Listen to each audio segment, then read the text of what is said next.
Okay, we're going to get started. I apologize for the late start. We always try to start on time, but today we had something that we had to deal with, and a very important matter. The board met in closed session this evening at 6 p.m. to discuss matters that fall under the following categories that are exceptions to the Illinois Open Meetings Act: personnel matters, exception C1, specific personal appointment, employment, compensation, performance, dismissals, and legal matters, exception C11, actual or threatened litigation.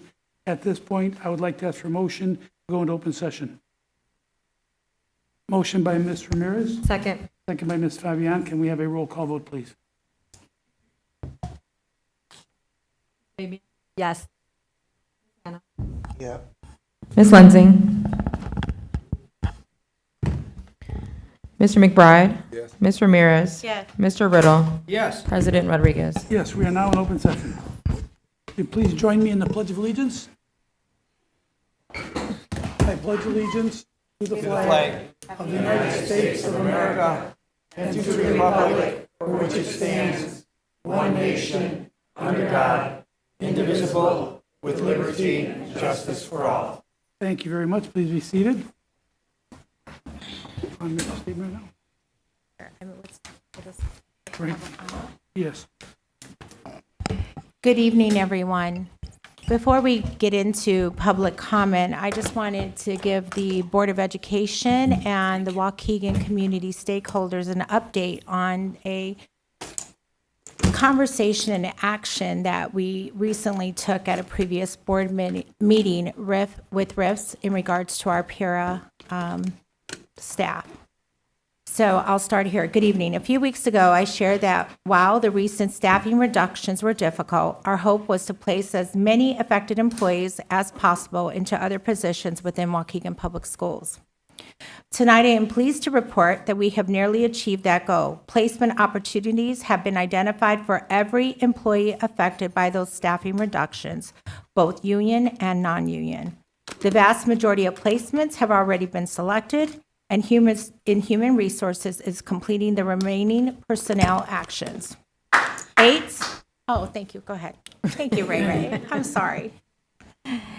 8 paraprofessionals did not submit their placement preference forms by the established deadline. Those employees will meet individually with the district administrators tomorrow to review the available positions and finalize their placements. Positions remain available for each of those employees. While the district had vacancies throughout this process, those openings could not simply be filled by immediately transferring affected employees. Staffing reductions were necessary because certain positions were no longer needed based on enrollment and district needs. At the same time, employee placements are governed by the collective bargaining agreements, seniority provisions, employee qualifications, and established procedures under both our labor agreements and the Illinois School Code. Every vacancy had to be reviewed to determine which employees were eligible for placement and in what order. The outcome was made possible through several weeks of collaboration among district leadership, building administrators, and our union partners. Together, we carefully reviewed vacancies, employee qualifications, seniority, and contractual requirements to identify opportunities for employees to continue serving our students while ensuring the process was conducted fairly, consistently, and in accordance with established procedures. I am grateful that so many employees have been able to transition into other positions within our district and continue serving Waukegan students. Finally, I want to take a minute to thank everyone who has worked to make this possible, and most importantly, thank the affected employees for their patience, professionalism, and continued commitment to Waukegan Public Schools. As I stated, all employees have or will receive a position, and none have lost their tenure. Thank you for all your support. Thank you, Superintendent Placencia. Yes, go ahead. At this moment, I know there has been questions on if we had enough vacancies, why did we have to go through the RIFs? I did talk about that in my statement procedurally, but I do want to give the floor to our general counsel so she can explain why we had to go this route. I did state that I believe we would have enough vacancies and that everybody would return as we align the system to support the number of students we have in our district. However, there are state statutes that we must abide by, and so Ms. Vanderbroek can speak. So Ms. Vanderbroek can speak more to that. Thank you. So just very briefly, the school code does provide that when there is going to be a reduction in the number of staff that are necessary in the district, and when they're under a category that's called educational support personnel, which is pretty much anybody other than teachers, there is a process we have to follow that involves notice, written notice, continued employment for up to 30 days after that, but a process for who is reduced based on seniority within the category of employment. And then once that is done, when there are vacancies for which they are qualified, whether it's within the category that they were reduced from or any other vacancy that is still needed in the district, then they can have rights to that position for up to the 1 year from the year following, the beginning of the year following in which the RIF takes place. So that basically was until August of 2028. We do not have to wait that long, given we still had other vacancies for which they were able to find placements for the employees. I'd also be remiss if I did not thank everyone who personally reached out to the administration and the union with solutions and grace and understanding in this difficult situation. If we did not all work as a team and move from them versus us, we would not be able to accomplish this. And this is a great thing for the Waukegan community and the students of Waukegan. So we are looking forward to a very successful year. So thank you, everyone. Thank you. Sure, good. Sorry, I also just wanted to thank the Parapro Union President, which I saw him standing here earlier, and I think he... There he is. He's coming. I just wanted to personally thank him. I know you are newer to your tenure, and this is one way to really get your feet wet coming in on this, but I know that you personally really reached out to those affected and really worked hard with the administration to ensure that they would come back. So kudos to you for jumping in and really supporting your fellow union members. And I do want to thank you as well, Ms. Placencia, because I did say I would be holding you accountable to ensure that you would follow through on getting them back. So I do want to thank you for that as well. Thank you. Okay, moving on to public comment. I've got this sheet here. There's some numbers at the top, 3214. Is this the order you wanted to speak in? Anybody know what those numbers represent? Yeah, please. In that order? Okay. Number one, Jennifer Taminga.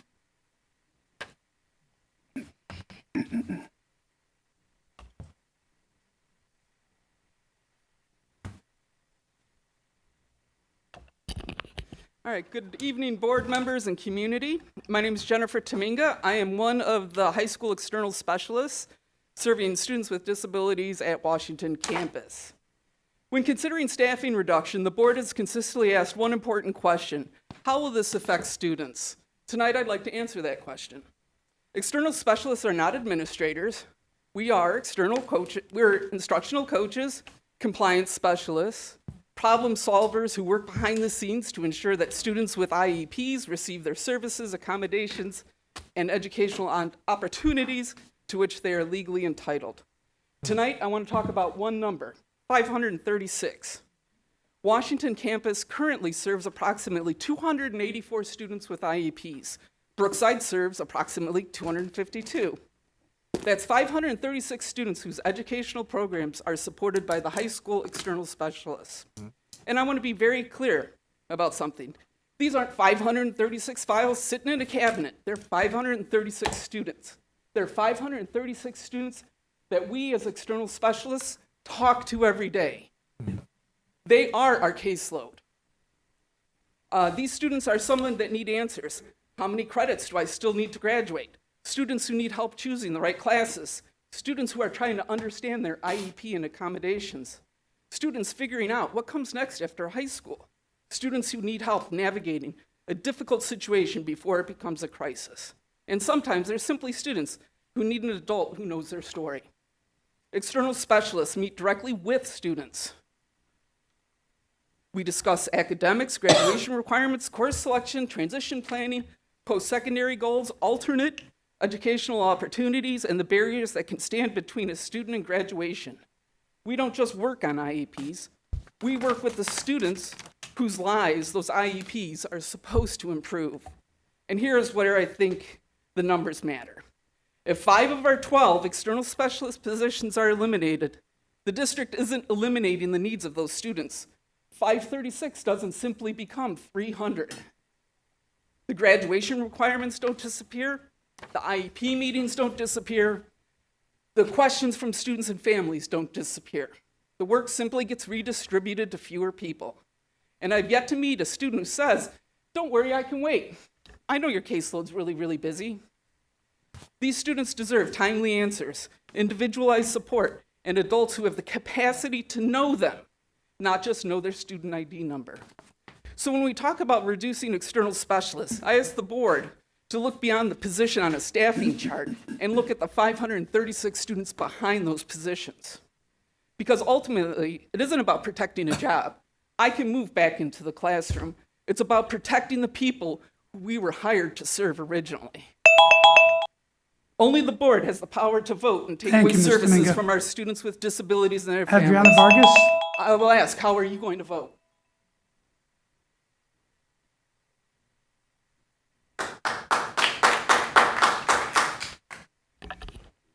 Good evening, board members and superintendent and community members. My name is Adriana Vargas, and I am also one of the high school external specialists serving students with disabilities at the Brookside campus. I want to speak directly about the importance of specialized expertise and compliance in special education.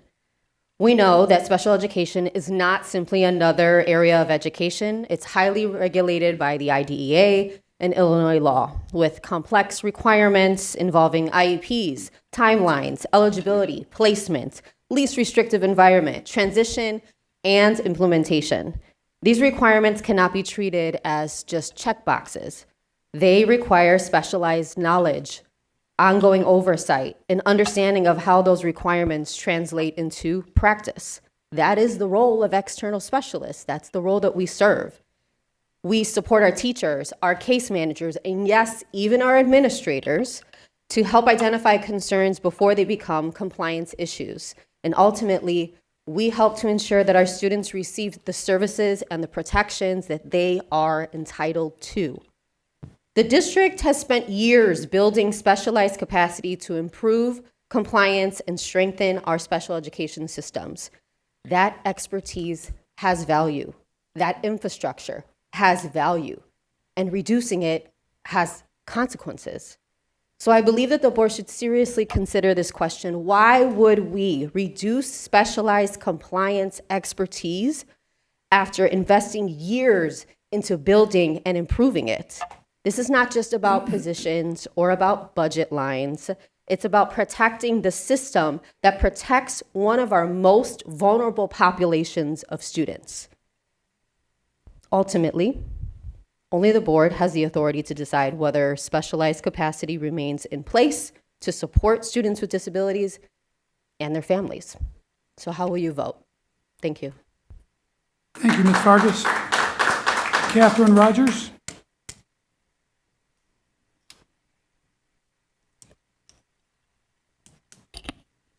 Good evening, board members and superintendent. My name is Catherine Rogers, and I'm an external specialist at Waukegan High School Brookside campus.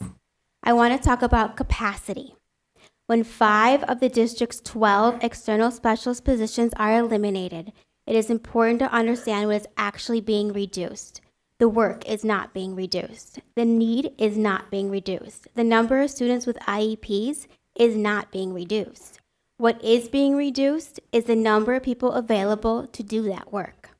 Going from 12 specialists to 7 represents a 41.7% reduction in that staffing capacity. But the students still need their IEPs developed and implemented. They still need graduation planning, transition services, scheduling assistance, family support, teacher consultation, and someone available when a problem arises. All those responsibilities don't simply become optional simply because there are fewer people to perform them. There are only so many hours in a school day. An external specialist may spend part of that day in an IEP meeting, another part reviewing an IEP, another meeting with a student, helping a family, consulting with a teacher, addressing a compliance concern, or responding to an urgent situation. You simply cannot add all of those responsibilities to someone's workload and assume the work will continue at that same level it is right now. At some point, something has to give. So what gives? Maybe it's the time we spend with students. Maybe it's the time spent supporting teachers. Maybe it's proactive problem solving. Maybe it's the careful review of IEPs. Maybe it's the ability to respond quickly when a family or a student needs help. And that is the question I believe the board needs to ask. If we remove 5 positions, which is 41.7% of the staffing capacity to do this, what are we choosing not to do anymore? Because if the answer is none of it, we will continue doing everything, then the district needs to explain where that additional capacity is coming from. We cannot create more hours in the day. We cannot create more expertise by simply adding responsibilities to another employee's job description.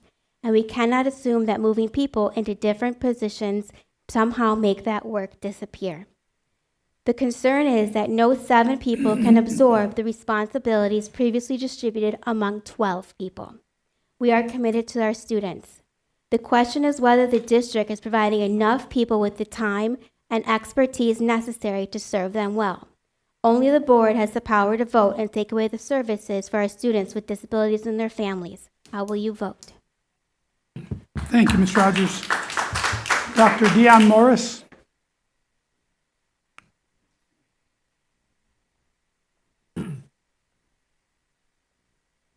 Good evening. My name is Dr. Deanne Morris, and I'm an external specialist at Waukegan High School, Washington campus. Over the past several weeks, there have been many questions and misconceptions of the external specialist and the role we play in the lives of our students and families. Some who don't understand our role believe that we are mere paper pushers and that the capacity of what we do can be shuffled from 4 people to 2. This is simply an untruth. At the high school level, we meet with students every day. We are problem solving, advocating for students, talking with parents, and helping to calm the waters long before a true storm brews. To say that removing us from our positions will have little to no impact is a smokescreen hiding what is to come. As external specialists, we are the gatekeepers for the district. And when you remove the gatekeepers, you open yourself to floods. And people know, you remove yourself. And when you remove the gatekeepers, you open yourself to floods. And please know that the floods will come, not probably, not perhaps, but they will come. There will be floods of missed services to our most vulnerable students, floods where we are moving the continuum backwards to more self-contained classes over pushing and providing opportunities for DL students to be in settings with their Gen Ed peers where they can be challenged, and ultimately floods of more due process and legal ramifications for the district. We all understand the need for the district to be fiscally responsible. However, we are literally one day away from school starting for staff. We have not had sufficient time to plan for such a drastic change. We ask respectfully that this be halted until a full, transparent plan can be fully fleshed out. Many of you on the board have had children, grandchildren, nieces, and nephews who have benefited from the services of DL and its personnel pushing for opportunities that otherwise might not have been offered to them. We are asking that you not take away similar opportunities from other deserving students. You have the power to make this decision. The community is watching. Our children are watching. How will you vote? Thank you, Dr. Morris. Beverly Alexander. Good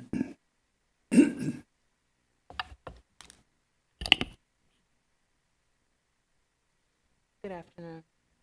Can you hear me? Good afternoon. My name is Beverly Alexander, and I am a member of this community. I am a proud single parent of 3 children, 2 of whom graduated from Waukegan schools, and I am a 4-year employee of Waukegan Public Schools.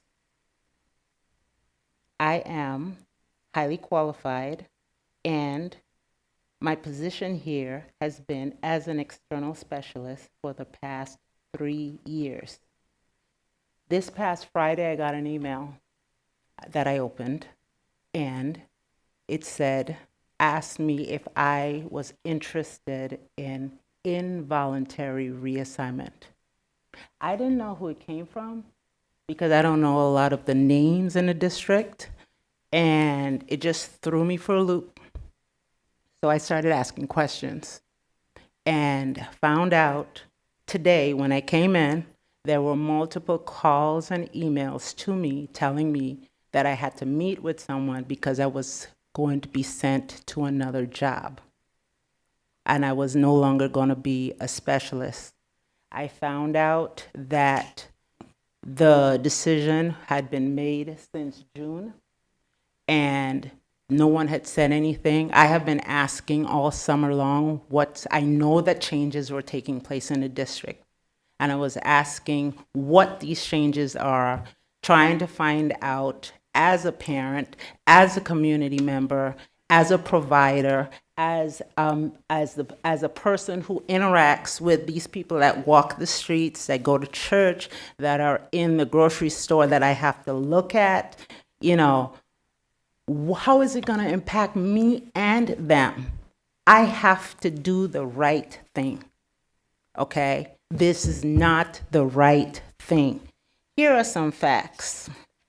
I've heard my coworkers here, they're all from the high school. I work at 3 elementary buildings supporting staff, students, families, anyone that needs anything, regardless of how I feel, want, or this is my job. And I take it very seriously. Some of you have been neighbors to me in the years that I've been here living in Waukegan. You know who I am. You've talked to me on the streets. There is a definite need for external specialists in this district. The decision to eliminate 5 positions has been made since June. Why am I now hearing about this the day before school reopens, that I have a different position? I'm highly qualified. If I need to, I can try to find something else if this doesn't rub me the right way. But give me that choice. Give me that option. Okay? Thank you. Thank you, Ms. Alexander. Ms. Kirsty Pena?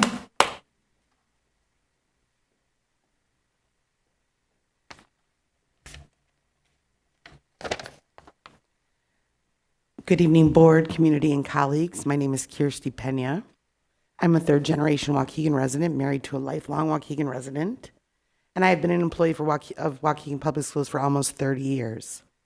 Waukegan is not just where I work, it's where I was raised, where I learned the importance of the democratic system and have voted in every single election, where I have built my career, where my husband and I are choosing to raise our children, and where we continue to invest in our community.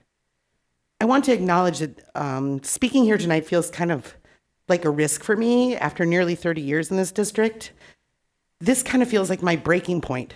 So I'm here tonight to address the reduction of the external specialist position in the district at the high school levels that's being proposed by the administration of our district. As an educator in this district, I participate in 8 to 20 IEP meetings each year, along with countless evaluations, communications, and interactions with our district ESs. I know firsthand how essential ESs are to our students, families, and teachers, particularly when caseloads near 300 students per building. Over the past 3 years, I've also experienced the IEP process as a parent. Our ESs helped me to understand the process from a different seat in the room, understand our learners' needs and services, and become a confident and informed advocate for our child. They've helped to make me a better parent, and dare I say, a better teacher. ESs are not simply meeting facilitators or paperwork managers. They are the bridge between families, students, teachers, the district. They are essential to the student learning and student success. This is why I'm respectfully asking the board, please do not reduce or eliminate the ES positions at the high school level, and please do not allow reductions to begin at any other level. We cannot say we are committed to meet the needs of every learner while removing the professionals who make that possible. These positions should be viewed as an investment in students, not simply as a line in a budget. Our ESs matter. They matter to our students, they matter to our families, and teachers. Protect these positions because external specialists protect students and families. Thank you. Thank you, Ms. Pena. Is this Zaki Dar?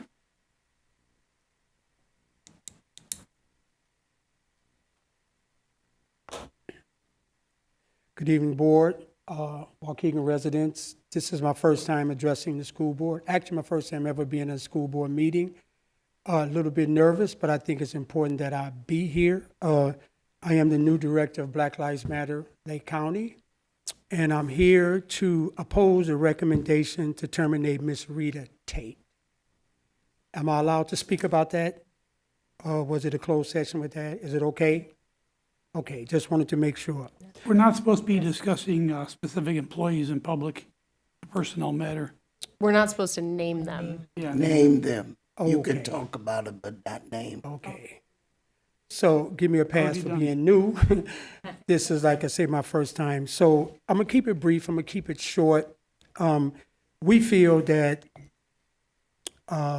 some of her workers' rights has been violated on at least 2 occasions on 2 levels.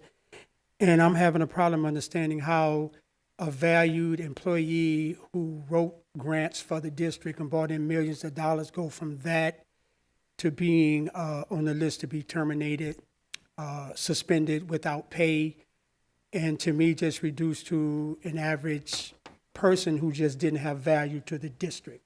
Correct me if I'm wrong. And I just want to be on the record to say that Black Lives Matter Lake County opposed the termination, and I'm here to ask that you reconsider the termination of this valued employee. And that's all I have to say. Thank you. Thank you, sir. Mr. Rayon Edwards? Wish I can be kind today. Or do I clap for you with what you did today? I'm real concerned. We cut these jobs, and I ain't talking to the superintendent because the board got the vote. What did we look at before we did this? All of these vacancies, and we still cut the job. That's why I'm asking you as the president, what did you do? Did you take time to sit down to meet with the lawyer? Did you look at the numbers? Did you do anything? Did you even take time to go talk to some of these employees to see firsthand how it affects them? Because to be honest with you, I ain't seen none of you board members out mingling and talking and doing what you're supposed to do. But it's getting ready to be an election season. We're going to get sick and tired of seeing y'all. This happens to us all the time. How many of y'all family members been employed by the district? We ain't gonna talk about that though. See, this didn't just happen when this superintendent came here. Mismanagement of funds has been going on for years in this district. Just like when we brought that wraparound center many years ago. Spent all that money and it wasn't even worth it. Just like moving into this building. We didn't need to do it, but we still did it. This board is an utterly embarrassment to the city of Waukegan. And so I ain't gonna talk about no contracts. I ain't gonna talk about none of that. I see on this agenda, we got more conferences we going to. I thought we didn't have no money. Should no conferences be going on for the next 2, 3, 4, 5 years? None, 0. If COVID didn't teach us nothing, it taught us we can do everything at home on that screen. You made my kids do it. How about we make the staff and the board do the same thing? And although I appreciate Black Lives Matter coming up here, but I said something when something happened with Dr. Charmaine Harris. I watched a lot of black ladies sit in this audience. Nobody got up and stood with that black lady. And I said that day, it's going to happen to y'all one day. And when it happens to y'all, don't look at this community to show up. See, a lot of y'all sitting up there angry about what's going to happen because these was backroom deals that was made to bring people into this district. See, a lot of decisions was made, and see, we don't talk about that. Miss Hannah, you can frown, you can shake your head and do all of that, but I ain't doing that with you tonight. Not tonight, because you part of the problem too. You've been here for over 25 years. And you mean to tell me we just started having these problems 8 years ago? You shitting me? So stop it. Everybody is responsible, not no one person. So when we point Thank that you, finger, Mr. Edwards. look at how many is pointing back at self. That is very important. Mr. Ray Vukovich.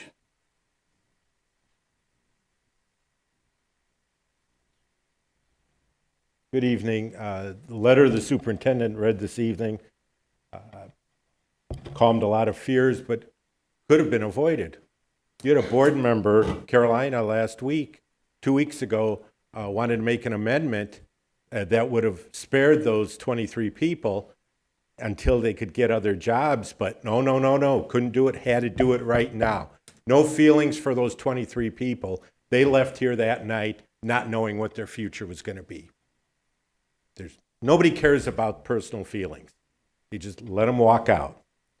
Now, a week ago, there was a meeting in this room, budget meeting. And the first 20 minutes of it, there was a presentation by a gentleman that the superintendent knows, Joe. And she went out of her way, not one time, not two times, but three times to say he was doing this work pro bono, was up there talking. You mark my word that within the next 12 months, she'll be bringing a proposal to you to hire pro bono Joe. That's just the way those kind of things work. But he said some interesting things. He said that this is going on all over the country. Yeah, we all know that nationwide, student population is down by 2%. This state, it's down by 10%. And if you look at the information that your finance department gave you at the budget meeting a year ago in August, it showed that the 10-year decline in Waukegan was 18%. Who's been superintendent for 10 years? The numbers are going down. The superintendent has recommended several deficit budgets to you, and you all voted on it. So this is no surprise. But these people have to live with this. Now all of a sudden, it's their problem. No, it's your problem that you've allowed to go on and on and on. Pro Bono Joe talked about collaborating with other groups. Well, I think there's a Lake County school board group that you meet with. Mr. Rodriguez said that the next meeting will be hosted by Waukegan. And your bill run tonight, there's $6,000 to the Illinois Large Unit School District Association. That's collaboration. Superintendent wants to go to a conference for Hispanic educators. That's collaboration. I've told you 6 weeks ago, whenever that was, you need to lead by example. I don't care that your travel is being paid for by that group. There's still some taxpayer funds involved there. You ought to lead by example and not go. Stay here, take those 2 days, and go substitute teach at the high school and see what these people have to deal with every single day. Thank you. Thank you, Mr. Vukovich. Sherry Perkowitz. Good evening. I am a 17-year Waukegan teacher. I am a proud union member, and I stood before you guys and listened last time when we talked about the paraprofessionals, and you all said, oh, don't worry, this is not going to impact the students. And then you turned around and said, oh yeah, I guess it is, so maybe we should bring them back. Now you sit there and you say that now, instead of going after the people who provide the services for the students, you are now going to go after the people that make sure that those services are provided to our DL students. Congratulations. Whose brilliant idea was that? Because you can sit here and say that the population of the school district is going down, but it's not going down in DL. And you should be aware of that. And you should also be very aware that these women who spoke to you, who are the external specialists, are the professionals that make sure that IEP meetings are conducted properly and that we are compliant with what we need to be doing. Okay? I have sat in so many IEP meetings, and I don't know how many you have sat in, okay?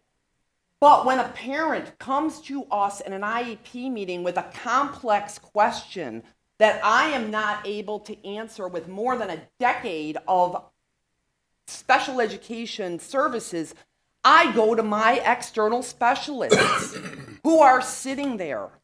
And instead, what you guys want to do is you want to throw some associate principals in there, some department heads. Oh, they can sit in this IEP meeting and provide the role of an LEA without any experience. Okay, so when I decide that my student on my caseload should go to space camp and the LEA is not there to jump in and say, "Not time out," that is not a good, appropriate expenditure for the district. And some assistant principal is tapping away on his laptop because he's a little bent out of shape because you have asked him to sit in on over 70 IEP meetings because you want to get rid of them. Guess what? They cost you $5,000 stipend.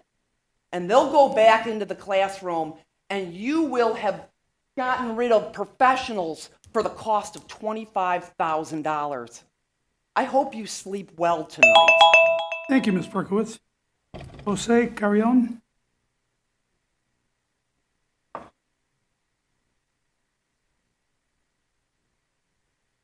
Hello, good afternoon. It's my first time.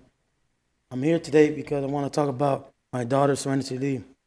She's been going to school, doing good, but the problem I'm having in the situation is she's getting bullied a little bit.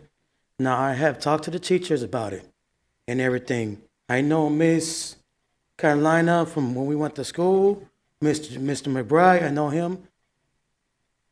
My daughter don't need that right now. My daughter don't have a mother, and I'm the only one taking care of her with my parents. She going to Lion Magnet. The teachers are not doing their job. My daughter is, I'm telling my daughter, you know, I'm helping her with homework, but she's having a hard time helping her homework because she doesn't know. Now, they have this school called STARS. They talking about, they don't know if they're going to do it again, but they said they have to be budget. Now, my daughter needs help. My daughter been through a rough time. Her mother's not in her life. So it impacts me so much. So me, my parents, and my brother are helping her out. But the homework they're giving her is hard. I'm helping her out. But she needs help sometimes.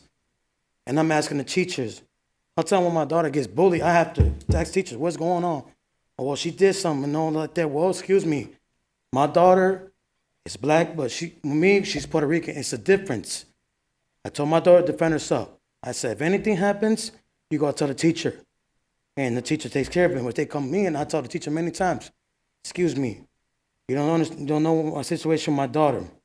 If I told her to hit somebody, she's going to do it. After that, my daughter is born, raised, you know, when I had her when she was 1, or when I got her up to Lake County Courthouse in front of the judge.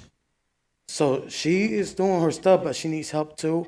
And I've been at her all life, and when she told me she had a mother, it did hurt me. So I don't know why the teachers are not sit there trying to, if she goes outside and play with the other students, she gets pushed and nobody's there. So I get frustrated, I'm saying, and I work at Illinois Central, I'm a bus aide. I'm trying to do the best I can.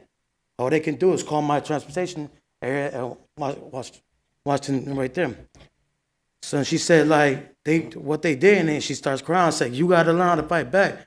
I told the teachers, you're not going to keep getting this out of the way. My daughter has the right to hit people back, and you're not going to do it. Well, this other person, I say, I'm not against nobody. I'm cool with everybody. I'm not that person. I'm Puerto Rican, I'm white, and black. I got all that to it. I respect every single body. We have friends. I just need somebody to just help my daughter to get out the way because she didn't do it. She's been hurt. She's been crying, and me and my parents and my brother and my sister is helping her out. So it's kind of hard for her. So if y'all could try to talk to the teachers or anything to help her education, that's all I can say. Thank you.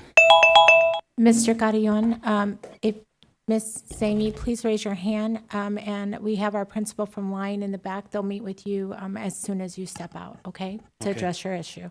Okay, thank you. You're welcome. Thank you, sir. And Ms. Virginia Briscoe. There we go. First, I want to get started. You guys had that budget workshop meeting last week. I was here. I'm always here. I got here at about 10 to 6. It's always said that you want the community to be involved in the budget workshop. I sat here along with Mr. Bukovic. I think we sat here till almost 10 o'clock. I left at 9:40. I never had the opportunity to speak.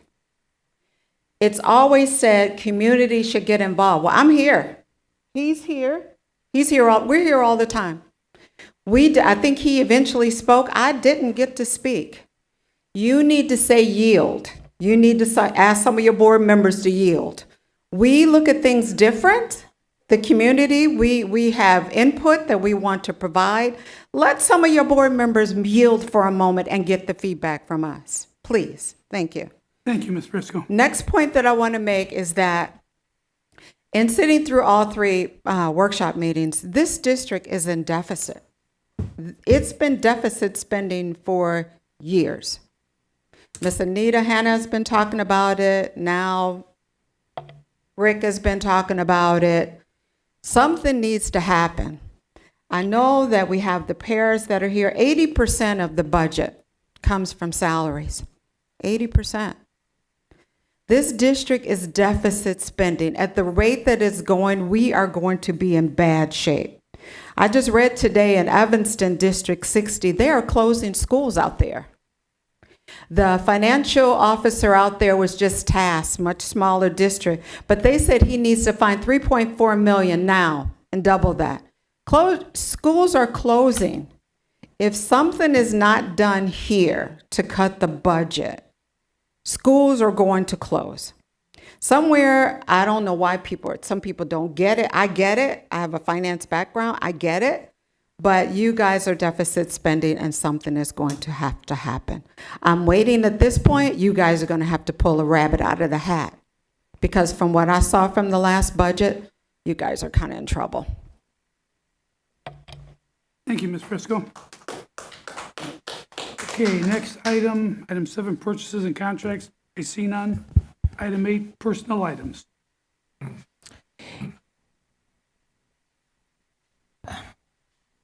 It's the recommendation of the Board of Education.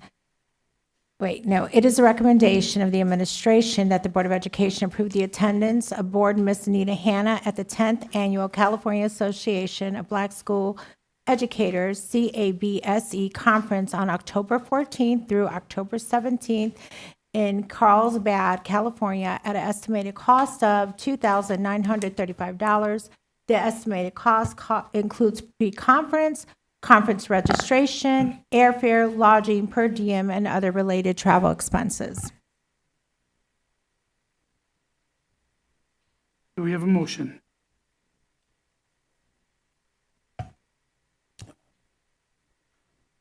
I'll make the motion. Motion by Ms. Hanna. Is there a second?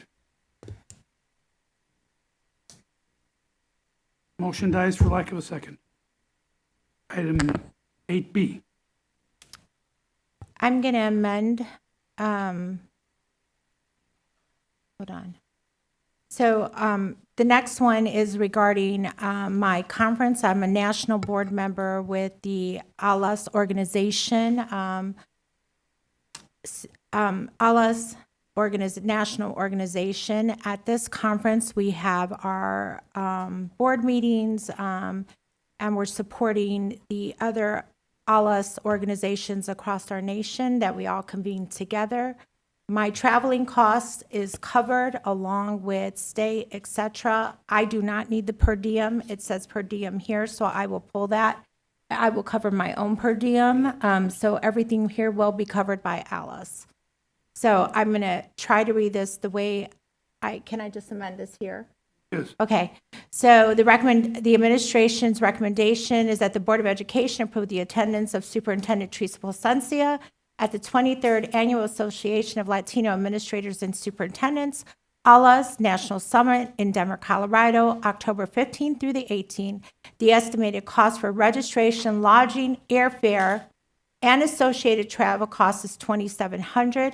As a member of ALUS Board of Directors, Ms. Placencia is eligible for travel and lodging reimbursement, and that would bring the cost to $1,400 approximately that the district gets back. So there will be no cost to the district. We have a motion. I'll motion to approve that since, so the ALUS is paying for your lodging, I understand, and your travel, and then who is paying for the cost of or there's no cost, then you're paying for your own cost for the, from what I understand, the superintendent, you're going to pay for your per diem. Is that correct? Yes, I will pay for my per diem. Okay, I approve then this motion, or make a motion to approve. We have a second. Second by Ms. Fabian. Y'all just denied me to go on the conference. Any discussion on the motion? Go ahead, Ms. Annam. No, the board just denied me to go on a conference. My two board colleagues just came back from a conference. And it's not like I asked to go anywhere. And I wasn't asking for a per diem either. And, or a reimbursement. And when I go to conferences, I go to classes and I bring things back to the district. Any further discussion? Ms. Fabian? I'm sorry. Oh, did you want to go first, Mr. McBride? Go ahead. Yeah. Well, I just want to clear up something before I make my vote. The superintendent is the district in any kind of way allocating funds to help pay for the superintendent's conference. I would like to know that from our attorney. I didn't hear. Can you ask the question? Kathy, Did you understand? Are we expending funds? Well, the question is, we talking about budget.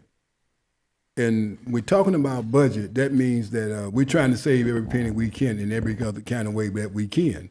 So my question was, the superintendent is talking about going on a conference, but it sounds like to me that the district is no way is going to allocate any money towards her conference. And if that be the case, That's not true. what I'm asking the attorney or Ms. Spokey or anybody in finance that has anything to do with that, could you answer that question? Are we any kind of way supporting her going to this conference, So- the district itself? If I could, the motion that she made included that there would be no cost to the district. Okay. The math clarification I have for the superintendent is within the motion, it says the associated travel cost is approximately $2,700, and that the travel and lodging reimbursement would be $1,400. In the public narrative, it says you're eligible for reimbursement up to $3,600 annually. So there's a little inconsistency with no cost in the math in the motion. Could you clarify, please? Yeah, so I think we're getting into. You're off. Hello? Okay, I'm sorry. So it's how ALUS gives reimbursements. We get another reimbursement in, I think it was January, Nick? Yeah? I get another 30, how much was that amount you said? 600. 3,600. I did not expend all my 3,600, so no. Taxpayer money. That No, this is from 3,600 Alice. is coming from ALAS, not from Waukegan Public Schools or taxpayers. It is reimbursable because I am a board member and I represent Illinois as a national board member along with Wisconsin, and you can look up the districting. So I represent, as Waukegan superintendent, I represent that area. I guess the clarification is, you stating that, the way that it's written, that it's stating that it's 2,700 for this particular conference, and you're only getting 1,400 back. So I believe you were trying to amend it to say that you will cover the per diem yourself. So you're amending that 2,700 to match the 1,400 that it's going to cost, correct? Yes. So it's not going to cost the district, for clarification purposes, the district is not paying any dollar amount for you to attend this conference. Not at this time. I do need to look at registration, so I need to pull this item because the registration, it's really hard to respond to questions or to process when we're making comments. And I'm trying to give you accurate information so that the community has accurate information. So ALAS will cover my travel, right? My hotel, okay? And the back and forth, any per diem like food or Uber, I will cover myself. I'm concerned about the registration, and that is why I need to speak with ALAS. So I'm going to hold this till I speak with our president, their executive director, to find out about the registration, because I believe that we may have to pick up the registration as a district, but I'm not sure because I don't remember that piece of communication. We have time, so I will come back on that. Okay? So this is being pulled tonight. I'm going to hold this now. I know they cover everything. I'm concerned about the registration, and I need to go back and circle back. Again, can I we need not five- use, I I'm sorry, need can a we five- not I curse can't. while we're up here? It's very disrespectful, and it's, you're doing it again. I'm done. I'm done. I'm gonna ask for a 5-minute recess, Okay, and can I'm we gonna have ask order for here, my please? staff to step out, please.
started again. If everyone would take their seats, please. Can I go back to this real quick, just to finish? This is a tough one. Back. I'll just say that a little bit. Let's just wait till we go into open session again.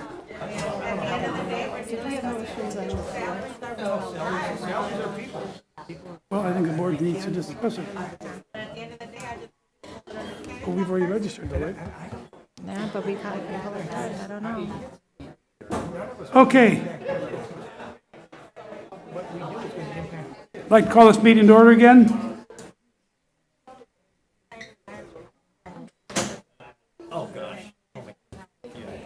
I'd like to ask for a motion to go back into open session. Moved. Motion by Ms. Lensing. Second by Ms. Ramirez. Can we have a roll call vote, please? Ms. Fabian? Yes. Ms. Hannah? Yes. Ms. Lensing? Yes. Mr. McBride? Yes. Mr. Ramirez? Yes. Mr. Riddle? Yes. President Rodriguez? Yes, motion carries. We're now in open session. I apologize for the disruption.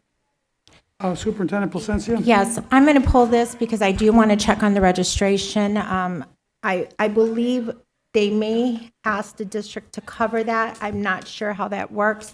So I do want to go back and check. I do know they cover hotel, airfare, and anything associated, but my food and everything else, I have no problem covering. Majority of the time, I cover it myself anyways. So that's not an issue. I will tell you that the administration is looking at professional development. Many of us sit on national organizations where we represent Waukegan across the nation and the work that we're doing here, as I do with ALAS. And then we have many members that present at a number of conferences, which is good for Waukegan because it gets our print on the national landscape. It also allows us to have discussions with other superintendents, network, and also advocacy. And a lot of the material that I send to the board with national research at times comes from ALAS or comes from Leading Now, different organizations that I am associated with. But we will come back to that. The administration has been thinking of limiting conferences to one per year if employees are going to take one, unless they're presenting or they sit on some type of board. I think since we're looking at this, the Board of Education needs to have a conversation around this. We even have to have a conversation if we're going to III. That's a $30,000 plus tag for our district. So if we're going to eliminate all professional development, we need to know what does that look like so that there's guidelines for everyone and that we're representing District 60 well. So at this time, I'm going to pull it. I will come back. If I get everything figured out, I will send it to the board. And then it will be on the next agenda item, and I will be available to answer any questions at that time, and the right amounts will be attached. So we can go on to the next one, please. Apologies. Before we do, can I just make a point of clarification? I think that we've brought it up in the past, and we haven't really nailed down a process around this. But I think it would be beneficial that any professional development, board level all the way down, needs to have the form attached to it. So if we want to have a conversation with the board members on making sure we fill that out correctly so we're not getting questioned of it not being done in full, that would be beneficial. But I think that just needs to be in place for everyone so that when these conversations come up, not that this is a unique one, but if there are questions around what's allocated for what category within these requests, it's already documented. Got it. Thank you, Ms. Lindsay. Ms. Fabian, you had something? Nope, she already addressed my Okay. concern about having that form. Thank you very itemized. much. Next item on the agenda, item 8C, personal items for 8/11/26. It is a recommendation that the Board of Education accept the administration's recommendations to approve the appointments, resignations, and retirements as found on schedules F1002, L949, and G660. Motion to approve. Motion approved by Second. Ms. Riddle, second by Ms. Fabian. Any discussion on that motion? Roll call vote, please. Ms. Fabian? Yes. Ms. Hannah? Yes. Ms. Lensing? Yes. Mr. McBride? Yes. Mr. Ramirez? Yes. Mr. Riddle? Yes. President Rodriguez? Yes, motion carries. Item 9. Ooh, wait, we have appointments. Oh, I'm sorry. We have administrative appointments? Yes. Wanna go Yes, over? we do. Thank you. It's just easy to keep it rolling, but Board President, just a point of order. Do we have to withdraw that motion on the? on B? Yeah, Yeah, I on B? think so. Because Oh, yes. there was a motion and a second. I'd withdraw the You motion. are I correct. will withdraw as Okay. well. Motion was made by Mr. Riddle. do that after? We can. Okay, we're in the middle of personnel administrative appointments, so let's do that right after this item, Okay. okay? Great. Okay. At this time, I'd like to introduce Miss Lindsay Turner, who previously served as the assistant principal at Cary School District. She will now serve as the assistant principal at Little Fort Elementary with a starting salary of $83,000. Congratulations, Miss Turner.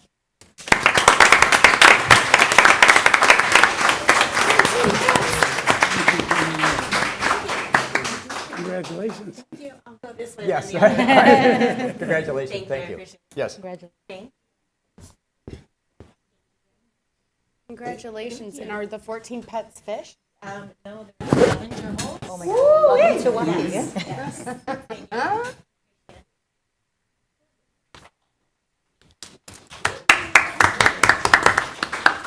Our next appointee is Madison Kilroy, who was a teacher at, fifth grade teacher at McCall Elementary. We get some great leaders out of McCall. We do. Let's give kudos to Principal.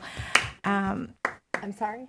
Sorry, I was just, Oh. I was just finishing the sentence. She will now serve as the assistant principal at Lion Magnet Elementary School with a starting salary of $74,000. Congratulations.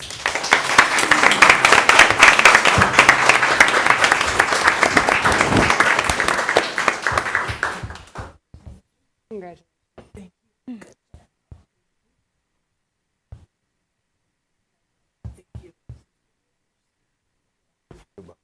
Thank you. And I'm sorry I didn't finish my sentence because I got sidetracked. Kudos, Carol May, for a great job at McCall. Our next appointee will be Brenda Stoll, who previously served as an assistant principal at the Chicago High School for the Arts. She will now serve as an assistant principal at Whittier Elementary School with a starting salary of $85,000. Congratulations, Ms. Stoll.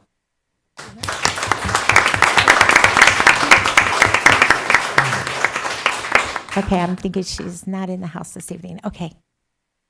Our next appointee will be Miss Elizabeth Lopez Plant, who previously served at Martyville Academy. She will now serve as the coordinator of pre-K through 8 literacy with a starting salary of $81,900. Congratulations, Miss Lopez Plant.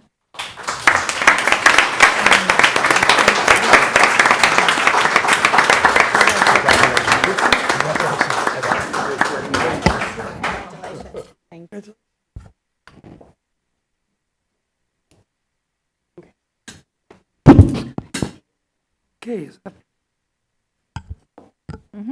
All right, we're going to move back to that last item. We had a motion and a second on the floor regarding item 8B, attendance at the 23rd Annual Association of Alice Okay. Summit. So I withdraw, I make a motion. Do I have to? Okay, you're or just withdraw my withdrawing motion? your motion. I'm withdrawing my motion. And who made the second? Ms. I withdraw Fabian? my You withdraw motion your as well. second? Okay, thank you. That'll come up at a later date. Item 9, financial reports. It is a recommendation of the administration that the Board of Education ratify the 1st August 2026 processing of board bills, mayor check request payments, and Old National Bank insurance payments for the period of July 22nd, 2026 through August 4th, 2026. The accounts payable board payments for the period of July 22nd, 2026 through August 4th, 2026 totals $1,183,656.01. The manual check request payments for the period of July 22nd, 2026 through August 4th, 2026 total $3,061,932.69. The Old National Bank insurance payments for the period of July 22nd, 2026 through August 4th, 2026 total $0. Motion to approve. Motion approved by Mr. Riddle. Second. Oh, Second by Ms. Ramirez. Ramirez. Any discussion on this motion? Roll call vote, please. Ms. Fabian? Yes. Ms. Hannah? Pass. Ms. Lensing. Pass. Mr. McBride. Ms. Ramirez. Yes. Mr. Riddle. Yes. President Rodriguez. Yes, motion carries. Item 11, student discipline matters, I see none. 12, board member time. All right, let's, Wait, I think. Sorry, it's a second reading. Are we voting? Old business, yeah, we're, 10A? oh, I'm sorry, I'm past that. I'm glad I have people to keep me on my toes. Yeah. Item 10A, old business, board policy 6025, law enforcement reporting and interviews, second reading, formally reporting suspected criminal conduct in law enforcement interviews. It is recommended that the Board of Education approve the amendments of Board Policy 6025, Law Enforcement Reporting and Interviews, formally reporting suspected criminal conduct in law enforcement interviews as presented for second reading. so moved. Motion by Mr. Riddle, Second. second by Ms. Fabian. Any discussion on the motion? Just to clarify, this just expanded instead of criminal investigations to civil as well, and then restrictions on the SRO's capacity to issue citations in his capacity as an SRO. Correct. Those were the primary adjustments, and they're driven by changes to the school code. Yes. Legally. Yes. Any other comments? Questions? Roll call vote, please. Ms. Fabian. Yes. Ms. Hannah.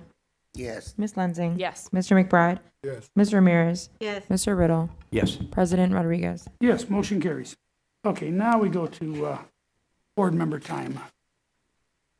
Let's start with Ms. Fabian. Again, our kids are coming back to school. I think everybody knows that. If we could all do best as our community to remember that those first few days, busing and traffic get a little bit more increased within our district. So adults that don't have children, please plan accordingly and leave a little bit early so that our kiddos can get on and off the buses and in and out of school safely. So just please spread awareness to really be mindful of our students coming in. And welcome back to all of our teachers. And I do want to remind students and families, if they are still in need of backpacks and school supplies, to reach out to the FACE department to see if there's any left, so that they are prepared fully for the first day of school. And then I also want to formally apologize. I also will acknowledge my behavior. And so when things get heated, I will do my best to remove myself from the situation. It's not becoming of myself, and that's not a good representation or a good look of our district or of our board. So I just want to formally apologize to the community, and I will take onus on my actions and my part. And again, I will try to do better in the future. Thank you. Thank you, Ms. Fabian. Ms. Lensing. I'm very excited for school to start back up on Monday. In preparation for that, I just want to remind families that a lot of our schools are having welcome back events, whether it's, for some of our younger students, your meet and greet with the teacher, dropping off school supplies. With those just transitioning into middle school, it's going to be an orientation for our sixth graders to get a feel for the building, learn how to do the locker. There's a lot of different activities that the schools have. So please make sure as parents you are touching base, checking in, building rapport with the building so that if there are any issues that come up, you have a teammate that you can connect with at the school. Granted, I hope it's a beautiful, successful school year, and we don't want that to happen, but there's also reality, nothing's perfect. I want to also note that the state of Illinois has a current state tax holiday. I had to double check the dates to be sure, but for school supplies, that includes like materials for the classroom, that includes clothing and shoes. There is no state tax. So that ends August 16th. I bought our school clothes early, so I missed that. But we did get our school supplies. So just try to take advantage of that statewide incentive as well.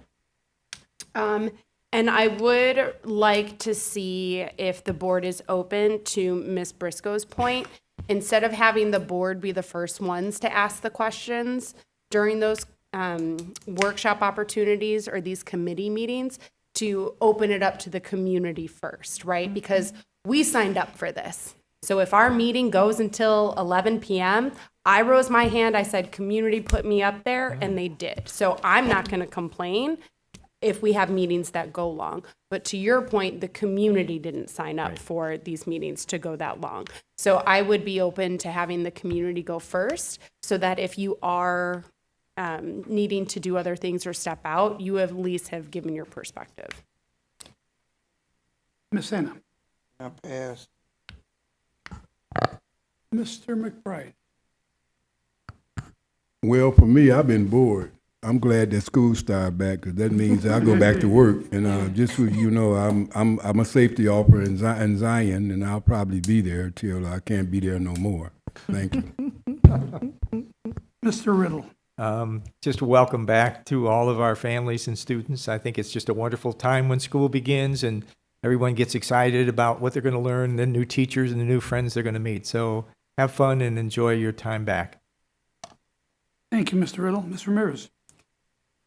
Welcome the class of 2027 this year, and our entering kindergarten students are the class of 2039. So with that being said, parents, students, remember to read the dress code, update any contact information that we have with the school, because that is always important and vital. And for our high schoolers, please do those pace runs this week. It's important that they know what bus they get on, what bus they get off. Bienvenidos la clase de 2027, que es el año, este año, y los que están entrando para kinder van a ser la clase de 2039. Por favor, lean el código de vestimiento para los estudiantes. Actualizar la información de contacto en las escuelas es muy importante en este momento. Y por favor, hagan simulacros de los autobuses para que sus niños no se pierdan en el autobús público para los que los van a estar tomando el primer año. Thank you. Thank you, Mr. Ramirez.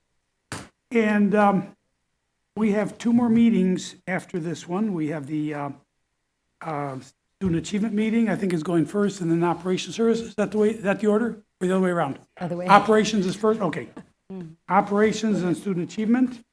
And just want to remind everybody that tomorrow is the Welcome Back event at the Genesee Theater at 8 a.m. for all employees. Wait, 8 a.m. I thought it was Thursday. 8 No, a.m. tomorrow. 8 a.m. Oh, Well, that's my the week. time. Got it. To Tomorrow. 11. And I understand that staff are being asked to be there at 6:30. Is that correct? Yes, some staff will be at So- the Genesee. We have to set up to welcome our staff. We're having breakfast in the morning and just getting everything ready to welcome them back. So please be mindful that the staff does need to be up early to get back to work at tomorrow. We'll Thank try you. not to drag this out all night. Okay, and with that, I would like to ask for a motion to adjourn. So moved. Motion by Ms. Fabian, Second. second by Mr. Riddle. All in favor? Aye. Opposed? Motion carries. Meeting is adjourned at 8:37 p.m. Oh, good thing I'm dropping my kids off. Operations. Operations is next. I thought it was Thursday. It's tomorrow. LeBaron, they're not presenting. We're not presenting on them. We got to use all our time for budget. So you could just recognize them and say they're here, yeah, but they're not putting their PowerPoint up. We're not presenting today. Okay, all right, they do. No. You could just acknowledge them and call it a day. Yeah, that's fine. And then move on. Only I read Try to get through emails. first. 4:46.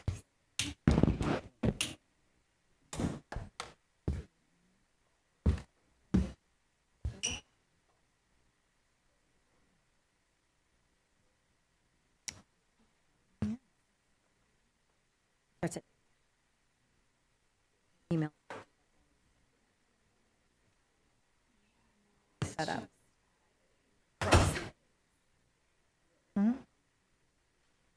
Which one? No, not at all. Log in now.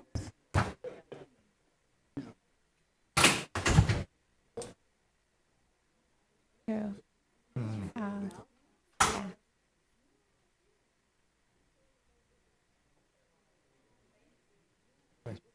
Do we have another? picture?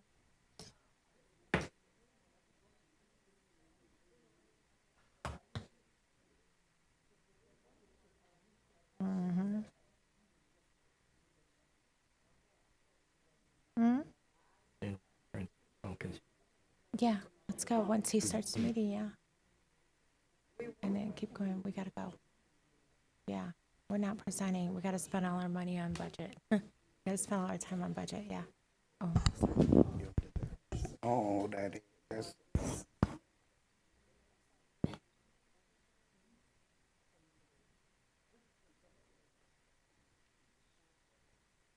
You can go.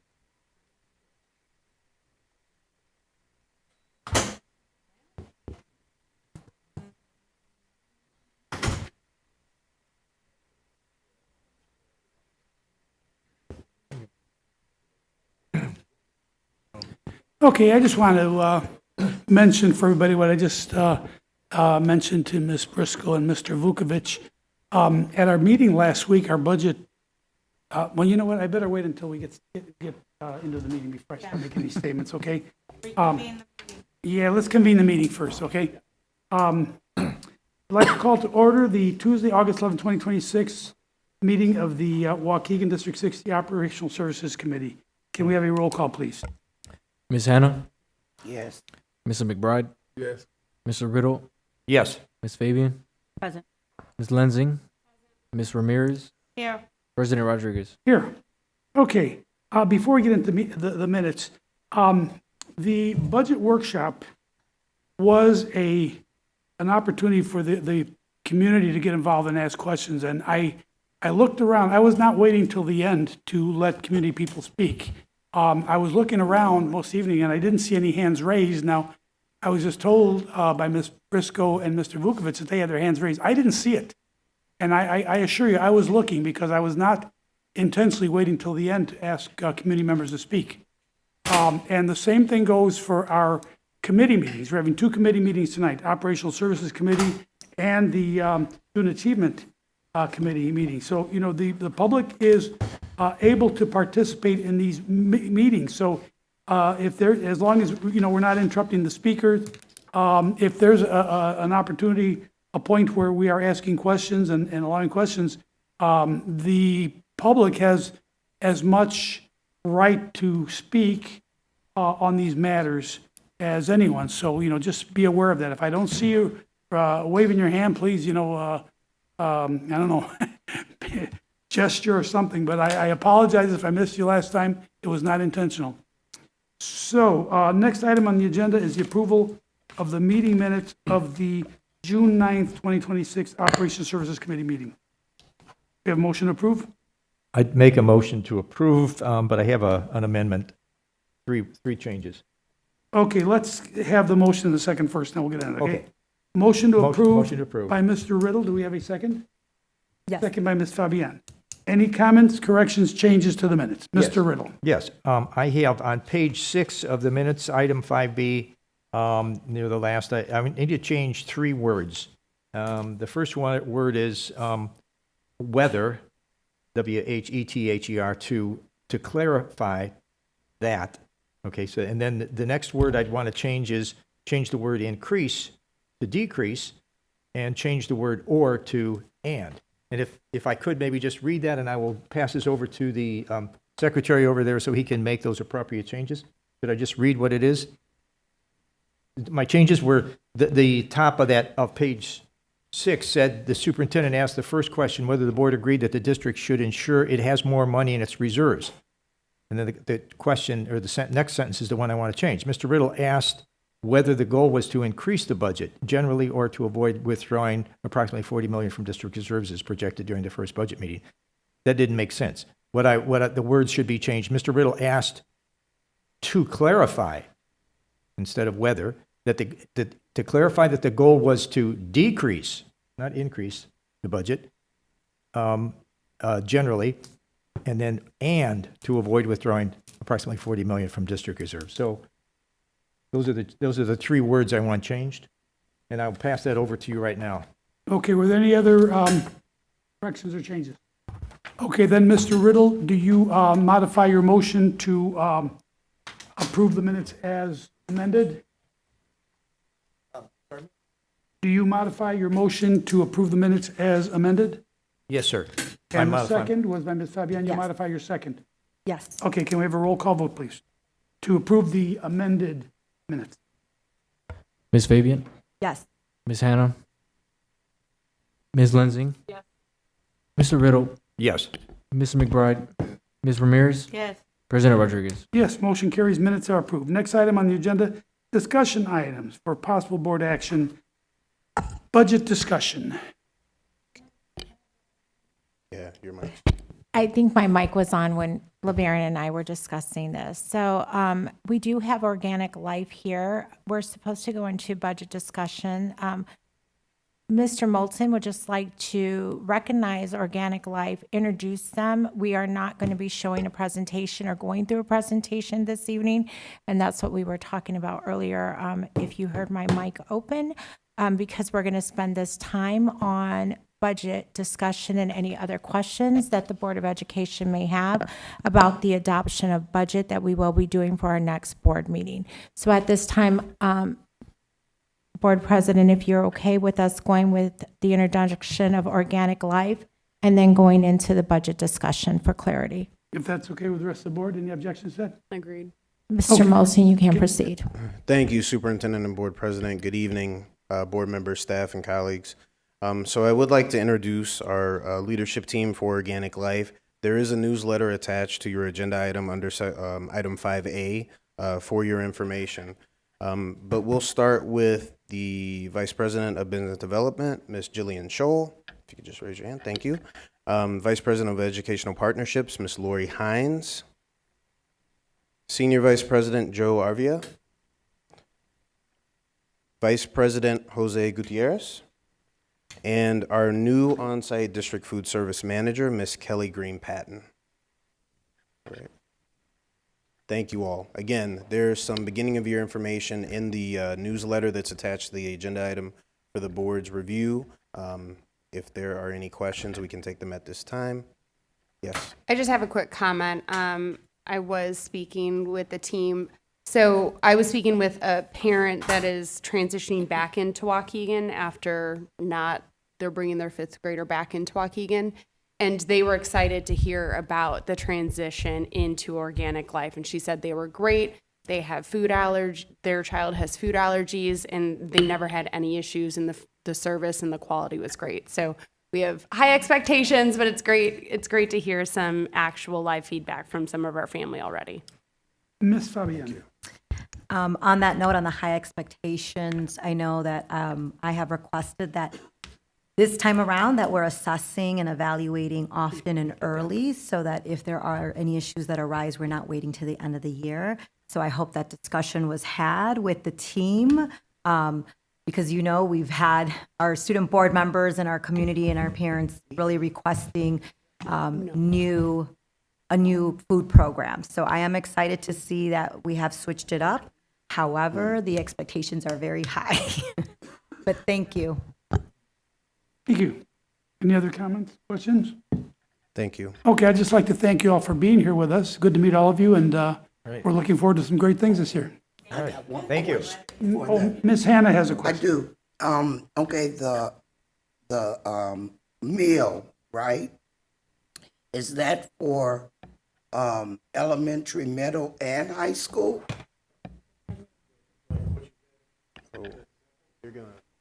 So they broke it out. Broke it down, right? Yeah.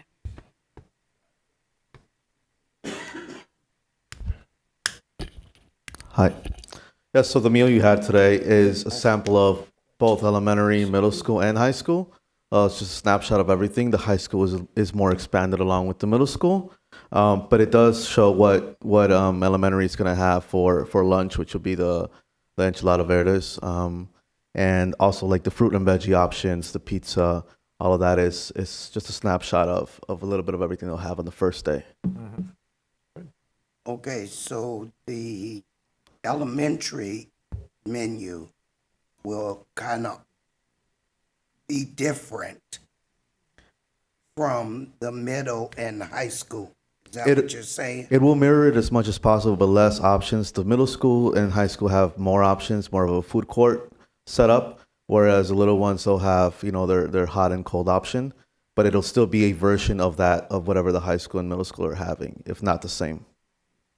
Obviously, when we have pork at the middle schools and high schools, we don't have it at the elementary schools because that is what's been happening in Waukegan. From the feedback we got was students, the small ones can't decide whether they can have pork or not, so we just leave it out of the menu if there's a religious exemption or anything like that. But middle school and high school kids can make that choice when they see it.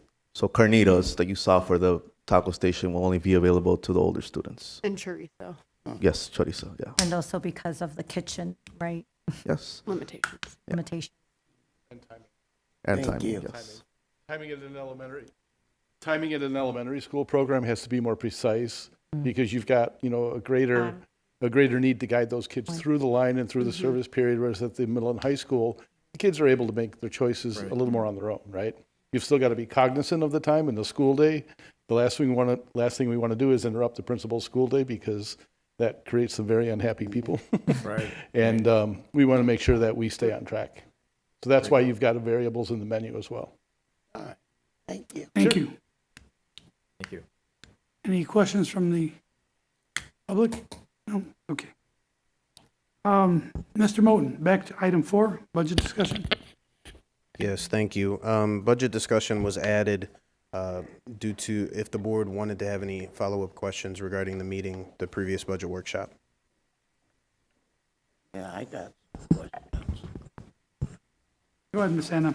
Okay, we were doing, I had asked, for the organization chart for the, for administration. And we just got that, I think, yesterday. But I want to know, with, in our budget preparation, I'll say, did we examine the organizational chart and to see if some of those positions, not talking about people, I'm talking about positions, could be collapsed like they were, like other positions were being collapsed into others. And I wanted to know, in reference to that organizational chart, are there duplication of services and duties within those positions? That the organization chart has not been a discussion item. And we were cutting from the lower tier of people, hourly people, but nothing regarding the salaried people. And because there's a lot of, I want to use the word fragmentation within that organization chart. And was the organization chart even looked at when we were doing, reductions in positions? Was that even looked at? Okay. Board President, board members, colleagues, community members, I would say yes, because the work started when several of the administrative office staff was recommended to the Board of Education to either collapse the position or merge the position. That was the start of it. At Budget Workshop 1, we actually gave information across the district in terms of student-to-staff ratios, and that analysis has started, and it will continue. Matter of fact, we provided responses to Mr. Riddle's question, which is included in there, which speaks to further analysis of positions. I don't know if I would say it's just the organization chart, but I think that is a universal review of staffing levels. I think that HR and Ms. Patty, coupled with others, have done a stellar job in reviewing staffing levels, and it doesn't end there. So I believe the answer to your question, Ms. Hannah, is yes, but it's ongoing. So all of these positions are needed. I would not say that. I think that further analysis is needed, and that's how we responded to the question. I hate to give absolutes. Because we have to take a global look at the functionalities of all positions and see what's the critical needs within the district. Can I ask that, Dr. Cesario, and I know that Mr. Moulton, you both, when you were looking at collapsing administrative positions and aligning the work within your individual departments, you did look at this exactly. So can you speak to that? And I don't know if you heard the question, but we can restate the question if needed.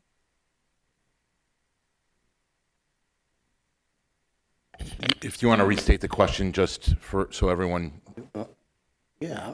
I mean, I otherwise I can speak to it to the extent that there were a number of questions in there. If I don't cover something, just ask again. Then, if there's something I don't cover, just let me know, Miss Hannah. So one of the things that we did is we did evaluate.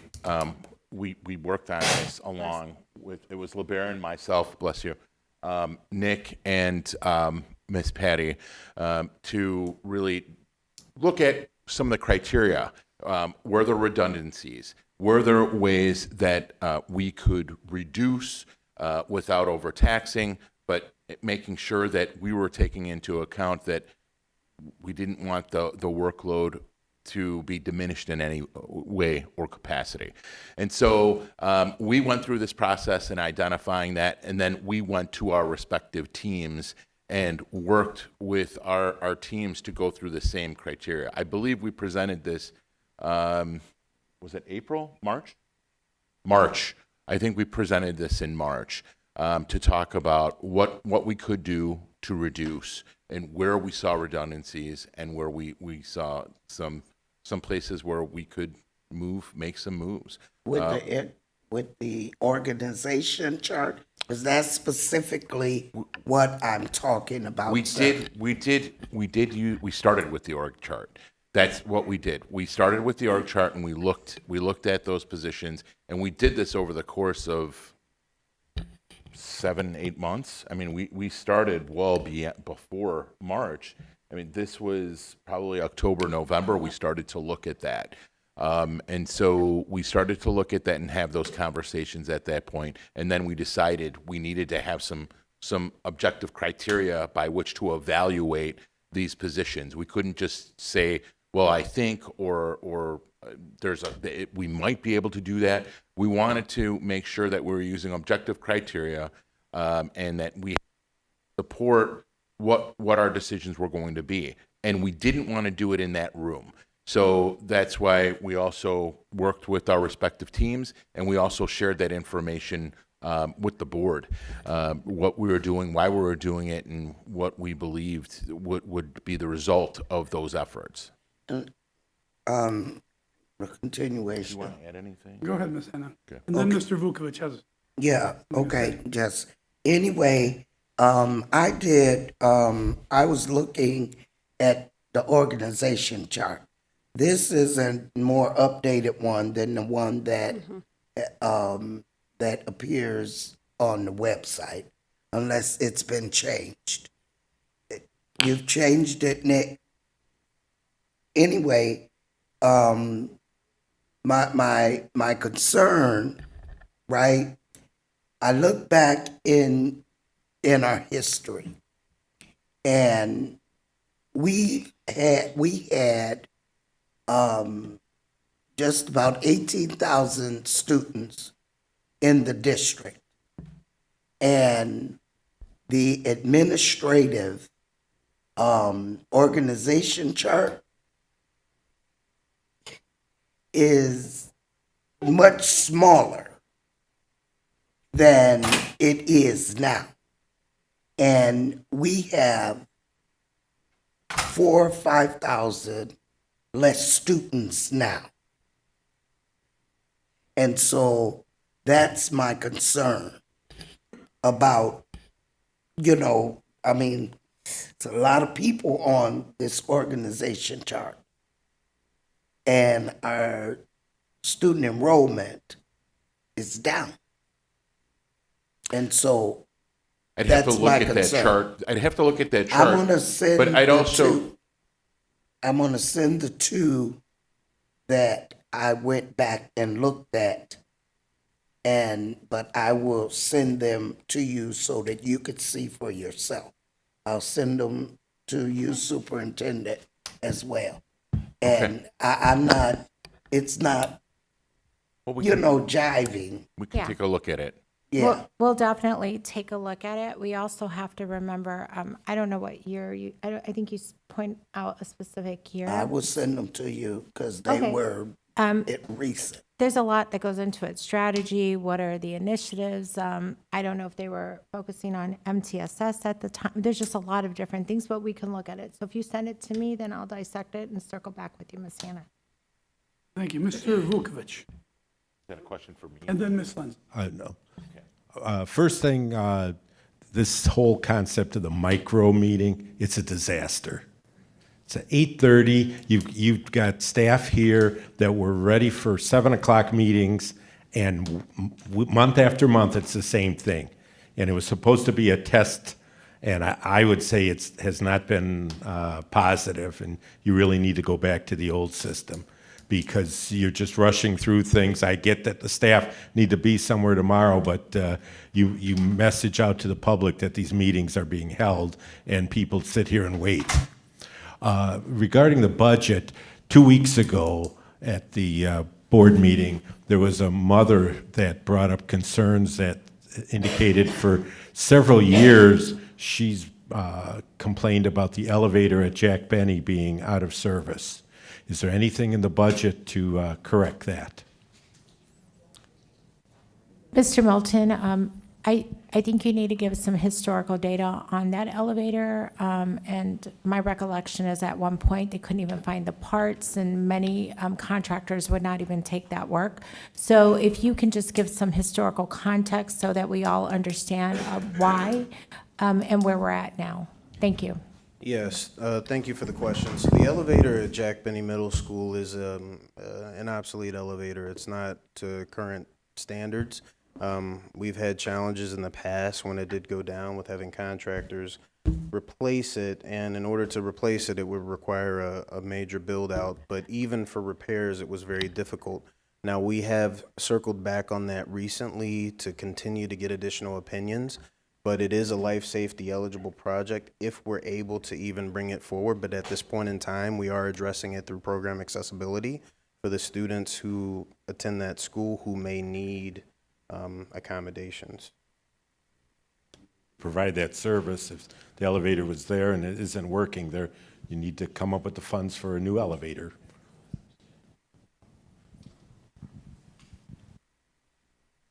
Thank you, Mr. Vukovic. Ms. Lindsay. So we had quite a few public comments around the ES position with the district and the reduction in that. So can we get a recap of the ES position itself, the reduction, and I'd like to hear the plan behind ensuring that our IEP population is fully supported with that reduction.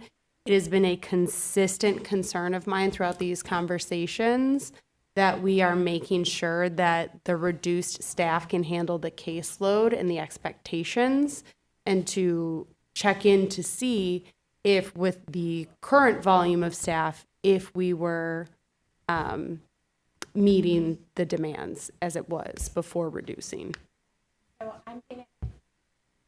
I'm going to ask Mr. Moulton and Mr. Wilson to come up. There's, just for clarification, ES is Educational Safety Officer. ESS. That's ESS. ESS, I'm sorry. So was she talking about External ESS? specialist. The external The specialist. external specialist. So I'm sorry, no, I just wanted clarification because I thought we were talking about the external specialist. So at this time, I'm going to ask Dr. Cesario to come up. So I apologize, that's my error. I am going to ask safety, so Mr. Wilson, you're on. So yes, there is a plan to support and to distribute that as well. So that was one of those things that we discussed as well when we're reviewing the budget, and if there was ability to do this, and there is. I don't have the plan with me right now, but we can definitely share that. Did you want to say something? Go ahead. I'll let you finish. I was No, just going to please. state, we will be showing that during superintendent time at our Okay. next board meeting. Mhm. So it is on the deck for you all to see at that point. Okay.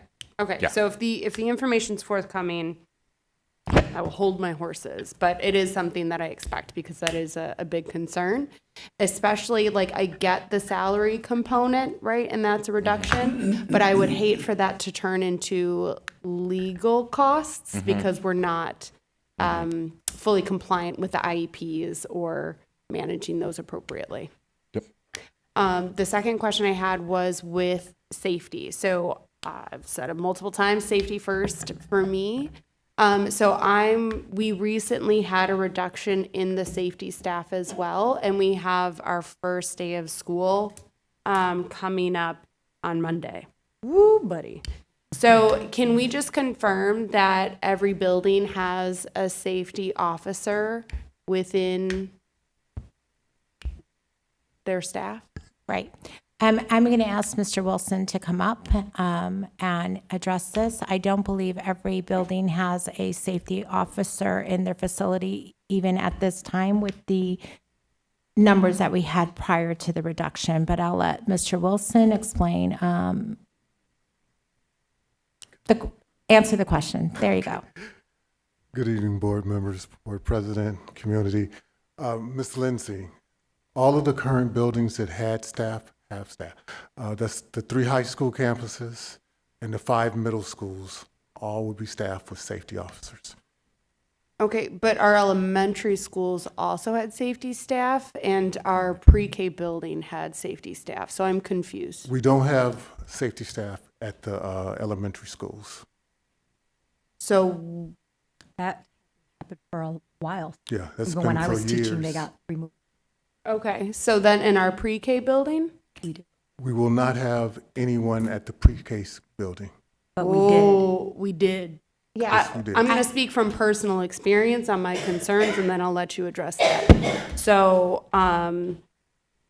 we had our youngest go to Lightfoot when he was of that age and after the pandemic craziness was slowing down.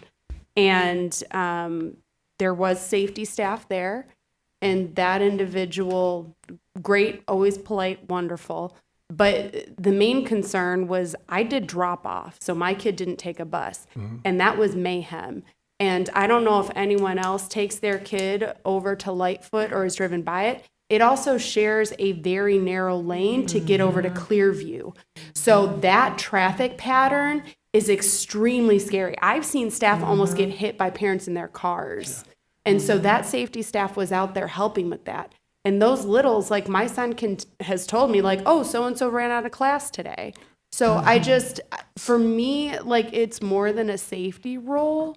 So, and that's our youngest population. Like, I can get a middle schooler and an elementary school and a high schooler to listen to me for the most part, especially when safety's involved. But those littles, they're not registering a lot of the language. So I'm nervous. So what we identified was there's 3 times that we need to have someone there, and that's the arrival, the middle pickup, and dismissal.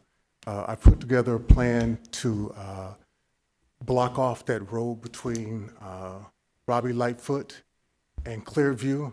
A lot of the traffic there is from those parents coming through to pick up their kids. So we're going to work with the police officers to have someone there. This has been an ongoing problem. At least 20 years. Yes. And so we're going to work with the police. Go ahead, Ms. No, you finish your Yes. thought. So we have a plan in effect for that. And Can I jump in really quick? So I do want to state that Mr. McBride brought this concern to me yesterday. I did have a conversation with Mr. Moulton. I know he probably did not have a time to circle back with Mr. Wilson. I'm going to ask that the board just table this for right now till I have that conversation. I hear the need. I hear the concern. I've experienced it myself. Because of the day, we all just did not get a chance to sit down and have a conversation about this. And I believe that we have not even been able to sit down with Daryl. So, and it's not fair to you, Daryl, because I did speak to Mr. Moulton. If we could just table this, we'll bring it back. We'll send out an email on this tomorrow with more information after we all get a chance to speak, okay? Superintendent, I will say that I do had someone to sign there. I hadn't finalized the transfer for the E-Parts. So there is someone there. Got it. Okay. Thank you. Ms. Fabian? I'll send an email question regarding that parking lot situation. But going back to one of the comments that I heard from our staff members on the external specialists, we have seen a rapid decrease of students, and we've seen that number as a whole. Can we see that number spread out as our student population as far as ELs? Yes, if we can disaggregate that data to ELs and IEPs, because I don't want to dismiss that staff member's narrative. I do want to see, have we had a consistency of the number of IEP populations? Have we increased or decreased? But also looking at our ELs, because as a parent, the need for having those IEPs fully written and implemented is there. And I know that I have had issues and I've had to come to the district to address those concerns. And so it's yes, it's a compliance issue, but it's also just a student caring and ensuring that we are providing services to those most in need. So if we can get those numbers, I would really appreciate that. You will have those numbers before our next board meeting, actually before, we can get them to you by tomorrow. Nick, can you make a note of that? EL and DL disaggregated numbers for the district. Thank you.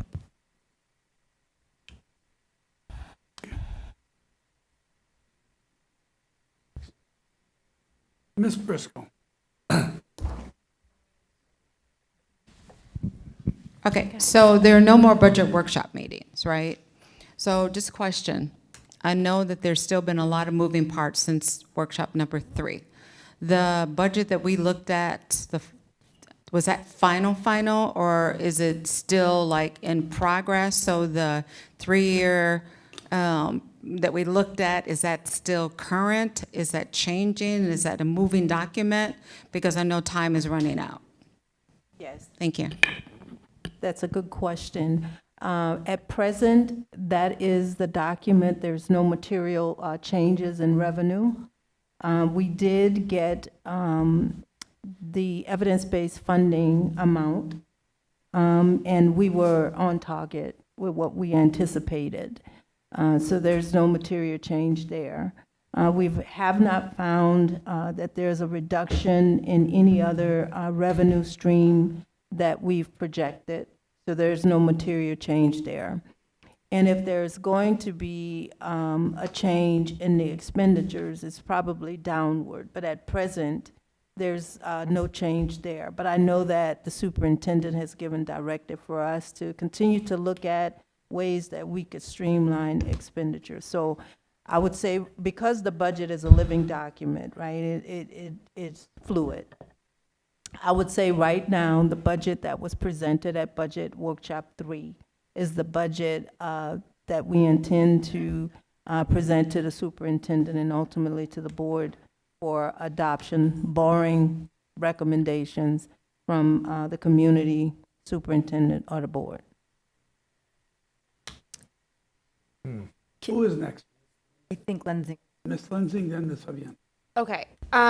So with this adoption, is that going to be including superintendent, the multi-year plan? So the plan that we showed you was up there, right? We're still Yeah. researching the contracts, like, it's not stating like we're cutting contract from Stanley or Pure Life Yeah. yet. We're evaluating all that. So what we said is, as a result, we showed you what will be our process and how we'll be updating the board. I think it's going to be once a month or once every 2 months to have these discussions. We're going to also have to have some hard discussions as a board on what is the vision and what are we looking at and willing to do, right? And we're going to bring some recommendations to you, but it'll be a shared responsibility, as we said in the past. So is there a specific plan for like this date?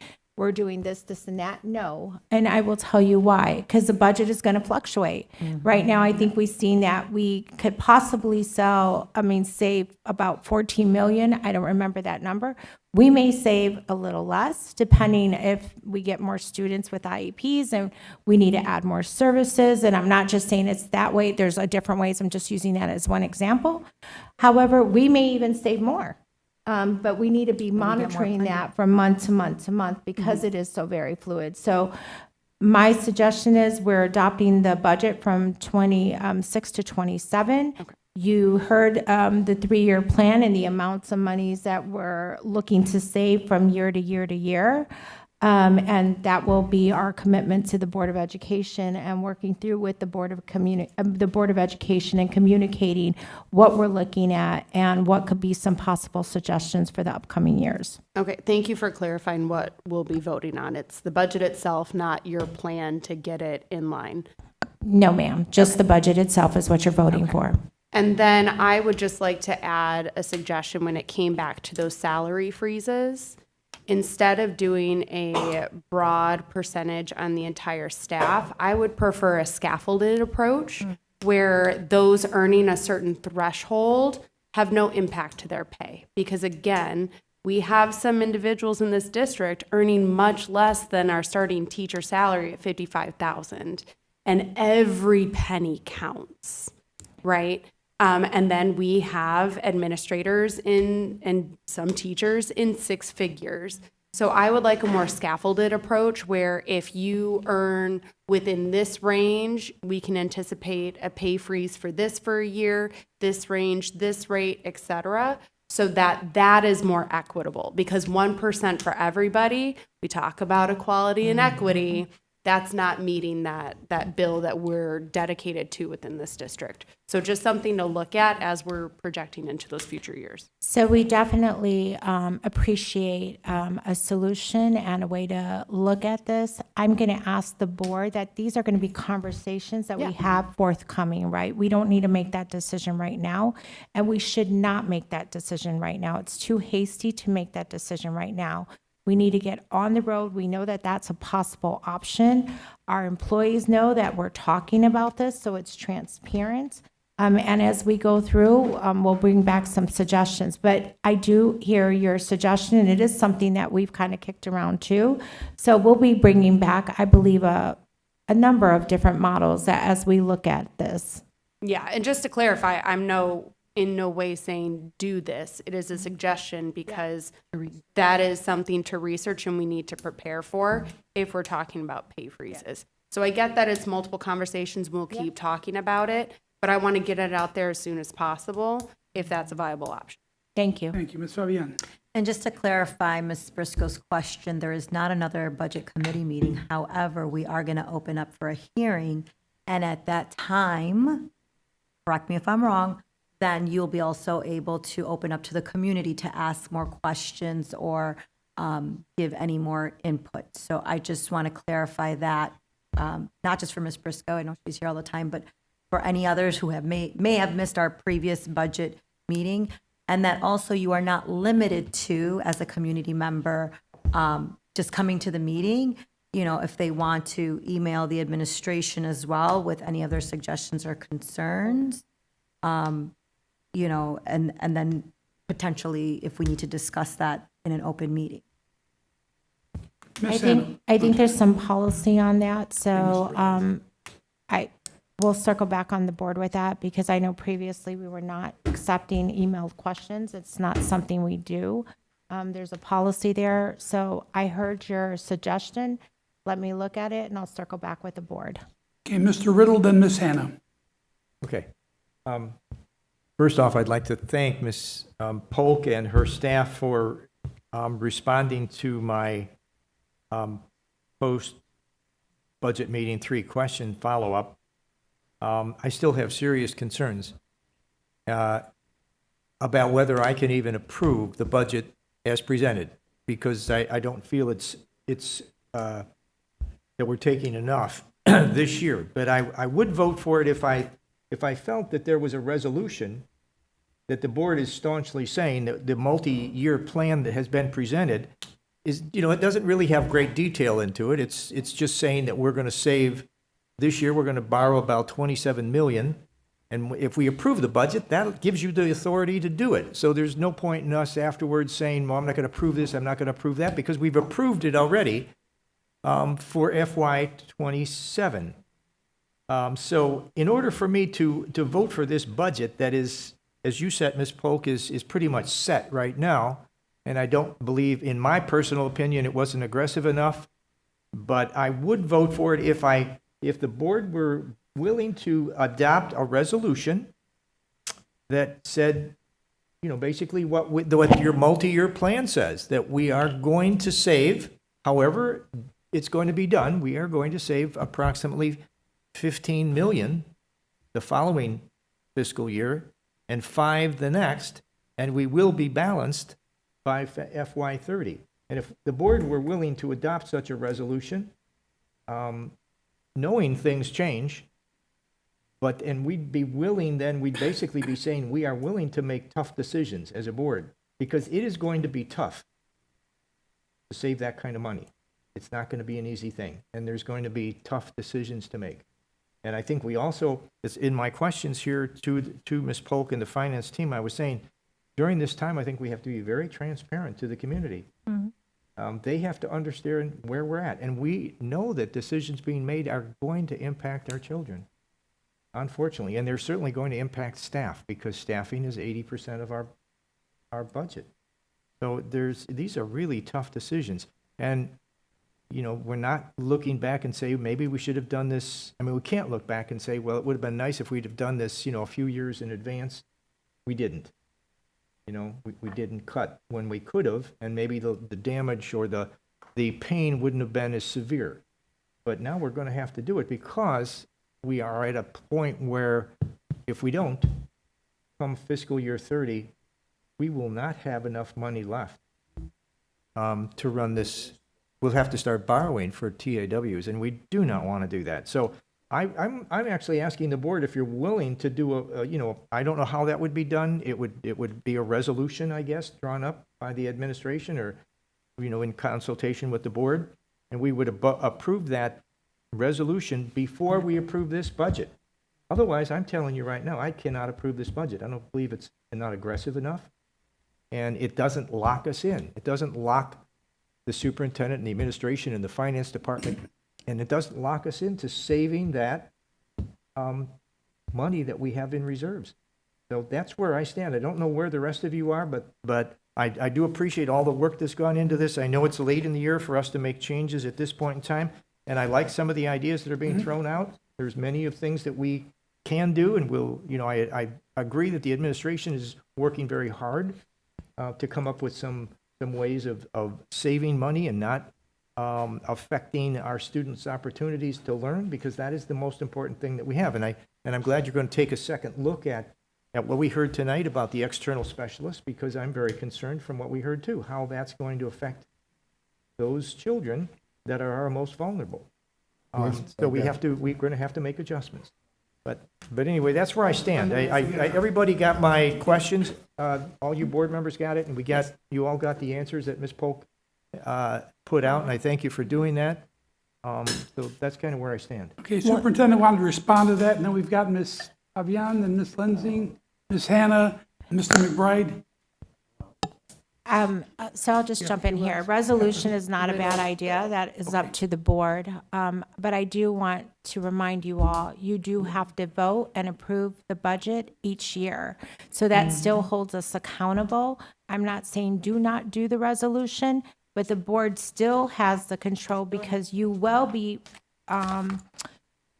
approving or denying 27, 28, 28, 29, where you will see those numbers. And I would also say that as we go into superintendent goal setting, that one of the goals for the superintendent should be around the finances of the district, if this is your North Star right now, so that our actions align with the work that we are doing.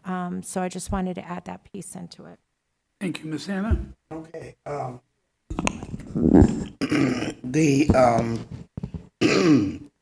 there's one of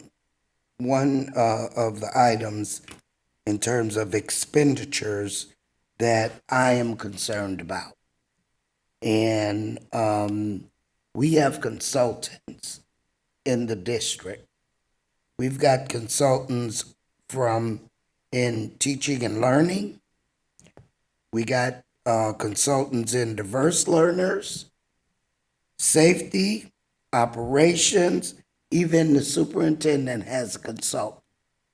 And I just want to know, are those consultants beneficial to students? How are they benefiting the students? And if that should have been a primary reduction,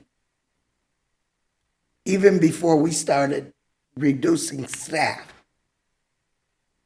external expenditures, and I named them, the board knows, unnecessary expenditures. I can jump in and then you can help me. We have been looking at consultant and contracts. Absolutely. I don't know which one you're referring to. If you All would- of them. It's hard, well, let me address this. So we have looked at consultants and contracts. And so the ones that we have, we believe we do need. And so if you have a specific one that you would like me to address, then I can address that. We have a variety of them, so it's hard to target one. But if there's a concern on a specific consultant or a specific piece of work or initiative, I'm better equipped to address that than just a blanket statement with all of them. I'm just leery of that because I don't like to paint everything with just one brush and one color because everything comes with different nuances, as Gwen stated earlier. Okay, so let me, my concern, and it always has been, it's not just now. Why do we hire consultants for positions that we have already hired individuals when they came in to the district? They had glowing resumes. Many of the things that were on the resumes, they're the things that that they should be able to do. And we don't need a consultant to come in and to tell the staff how to do their job. And this is just not now an issue with me. I've been talking about this for a while, and those cuts should have been considered in all of this reducing and reduction of expenditures. Can you give me an example of one specific consultant that you have in mind? No, it's all of them, Superintendent. All of the superintendents. Why do we need consultants in teaching and learning? Because we've got all of these, we've got all of the high-profile positions from the deputy it dep- I have From a the- partial, I have a from partial the- response. Some of the consultants are in grants for professional development. And I know for sure that professional development is a required component of the title grants. Okay, so those are the title grants. Okay, so I guess maybe to clarify, okay, things, right?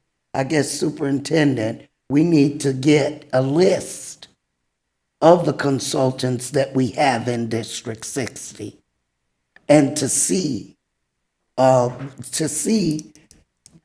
what are they doing? How are they helping the district? And I already know that grants usually has that component in it. Right. But there are other consultants that are not attached to grants. That's what I'm saying. And so those are the ones that I am asking about. I do want to acknowledge that you have brought this up for some time. So you have, Ms. Hannah. I just want to acknowledge that in public. And that is why I said I'm hesitant to answer the question because I don't know specifically where you're going. However, if you want to think about it and just give me a direct question, or if the board would like to see a list of consultants, we can pass that out too. But if you want to just email me, like if you've seen some that you had some concern with, and then, or you had not concern, that's not the right, a question, then I can respond to that. We can't respond because I don't even know the number to every consultant that's on there unless it's consensus of the board, because that's going to take us numerous hours. The response to Mr. Riddle's email took us all weekend, including today, to put together, which was a number of man hours. And the team did ask, should this have been consensus from the board before we started digging in? Just with all the other work that we have on the table right now, opening up the school district. So if you want a list of the consultants, we can pull that very quickly and get that to the board. If you want us to go through, which we have and we will, and you want us to report back to the board, we're gonna need some time to do that. We can't get that done this week or next week. Okay, and Superintendent, just for clarification, okay, you just heard that the grants, they say that they have to have consultants. PD. Okay, Yeah. okay, that is different. I'm not talking about professional development.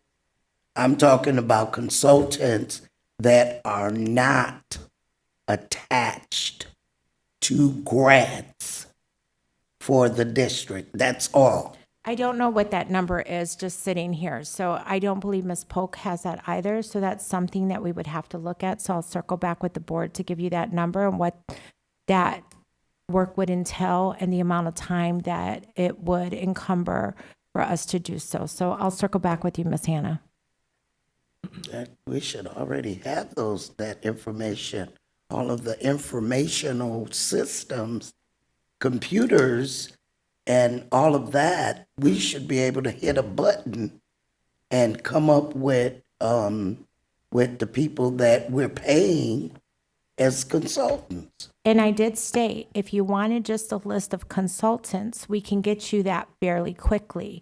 But if you're asking me to go through each one and identify why we're engaged with them, what work are we doing? I mean, that's how I would start to parse this out based off some of the questions that you have. That's going to take some time. So I did state, if you just want a list of consultants, we can give you that. Okay, next. You can go first. I don't it's even fine. remember. I'm sorry. I just want to comment onto Mr. Riddle's request.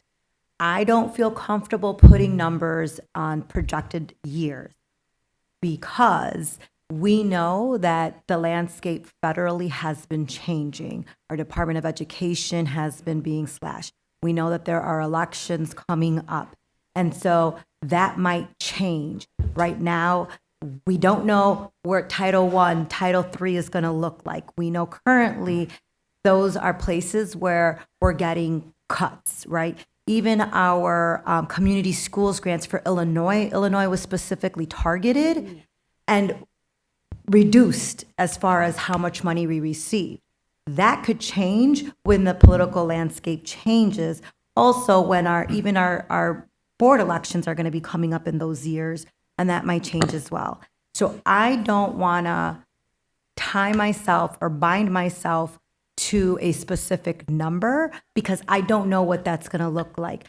This, for me, is completely unprecedented. It's uncharted because in previous years, we kind of had an idea of how much we were going to get.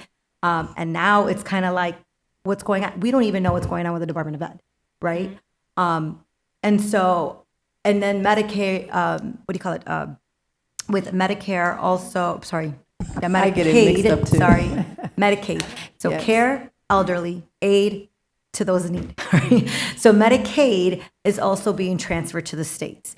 And so again, we don't know what that's going to look like and how that's going to impact how we're getting funds. And I can tell you from working directly with Medicaid on a personal level, even just with disability, what they will approve and what they won't has been changed drastically, and how that documentation looks changed drastically. So I don't want to commit to a number when right now it's, to me, I feel like, and this is my personal opinion, it's chaos because we're seeing cuts without a plan at the federal level.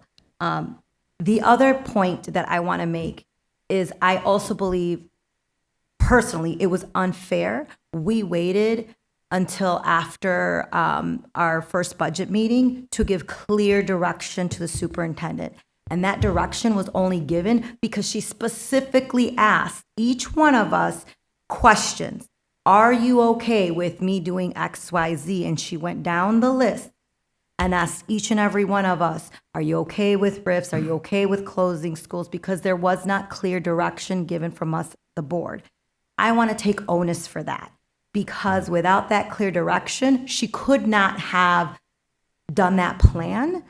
She was not going to move that way. So we gave our admin very limited time to slash the budget. For me, I think slashing it by more than 10 million was a huge success in the limited amount of time that we gave them. We gave them months. I sat in on those principal meetings. And so it's not just the top administration here at 214. Our building administrators also had to go through their site-based budgets and really make tough decisions on what they needed to cut. And I saw the anguish because they were called spot on the following week. You need to sit down, go through your budget after you've already been working on this for months and cut where you can. And they went line by line by line. And it was very anguishing for them because those budgets were aligned to the school improvement plans that we had already approved. And I think it was Ms. Lensing that asked that statement too, is that are we making sure that we're not slashing resources that directly align or that will prohibit them from meeting those goals in their school-based plan, right? So I want to take the onus that it was partially also the board, because we did not allow appropriate time and clear direction for the administration to be able to cut the budget. So I think your point, obviously, that it wasn't very aggressive. I think we weren't aggressive. We didn't give clear direction. And so now they had a couple of months, not even just 1 month, to really get this all reduced. So to cut it to the 30 million, I don't think that that would be beneficial to our students because I don't want decisions to be made in haste because while we may be taking from our reserves, we are still in good financial standing. And I don't like making decisions that are rushed just because we feel pressured, like the ship is already sinking and hit the iceberg and we're all drowning. We're not there. I know we don't want to get there. I just don't want any rush decisions because I felt like even the Parapro decision felt kind of rushed, right? And that's the perception of our community as well, that we're rushing to make these decisions to slash the budget. I don't want to be put in that position. I want to make sure that the administration has the time to sit down and evaluate if it's contracts or consultants that need to be cut, if it's supplies, if we can go out for private grants, if we can get private donations, whatever it is that we need to do. But I think that needs to be done first before we commit to say, we're going to do this specific dollar amount for next year. I don't want to vote on that until I see the clear picture with all the data. Could I respond? Mr. Riddle. Okay. Ms. Fabian, I agree with most of what you said. Most. Okay, it was rushed. And the reason it was rushed, a year ago, when, my recollection, 2 years ago, we approved a $50 million to take it out of savings. We had a lot in savings. Last year, we approved 35 million from savings. We actually spent 39.5, almost 40 million. And I remember at that time a promise from the superintendent that we're going to keep things the same, from the administration. They said, we're going to keep things the same this year. This is talking about last year, FY26. We're going to keep things the same, and then we'll be making some changes, because I realized I'll approve this, but we can't keep spending down our savings. What shocked me, and I'm going to say it again, it shocked me, was that first budget meeting when I asked a lot of questions, and I saw a budget presented that was continued. It was identical to last year, the previous year. It was projecting almost 40 million, 39.7 or 39.5 million from drawdown. That's late.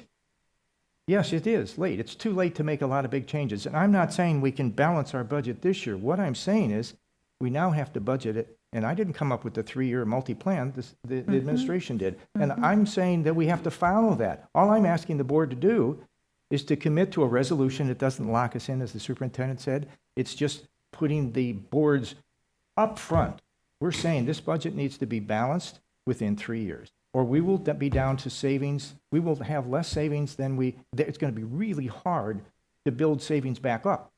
And we don't know what's going to happen in the next 3 years. And I'm not saying that we have to do it all today or this year or next year, but we have to make that commitment that we're going to let the directive be there, that we're done with. And I think the superintendent agrees with that. She's put it down to me that I perfectly agree.